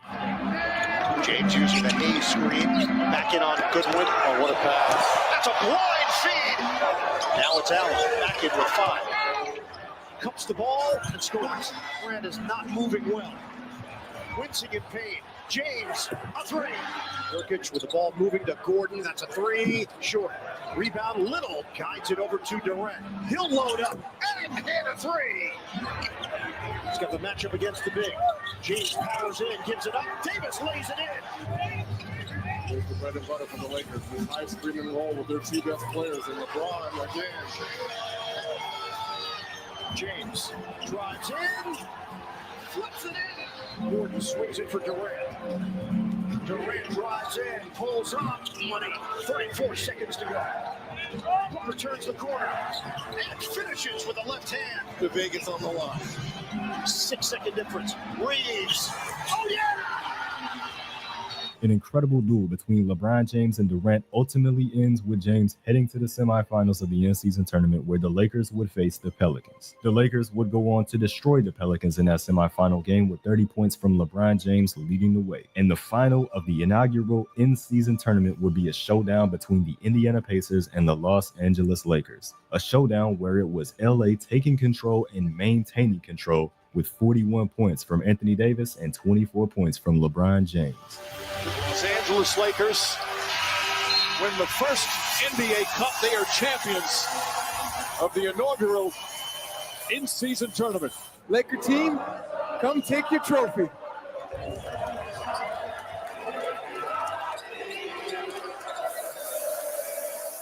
LeBron James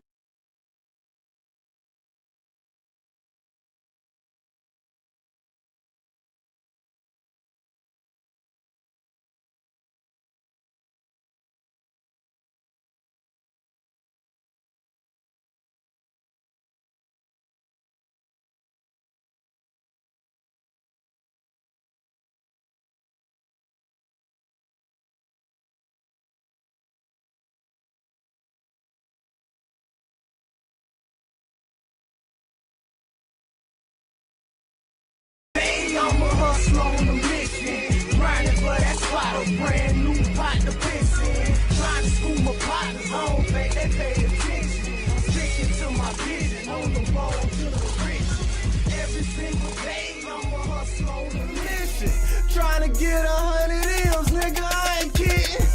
I'm on a mission, 24/7, 365 until I reach the heaven.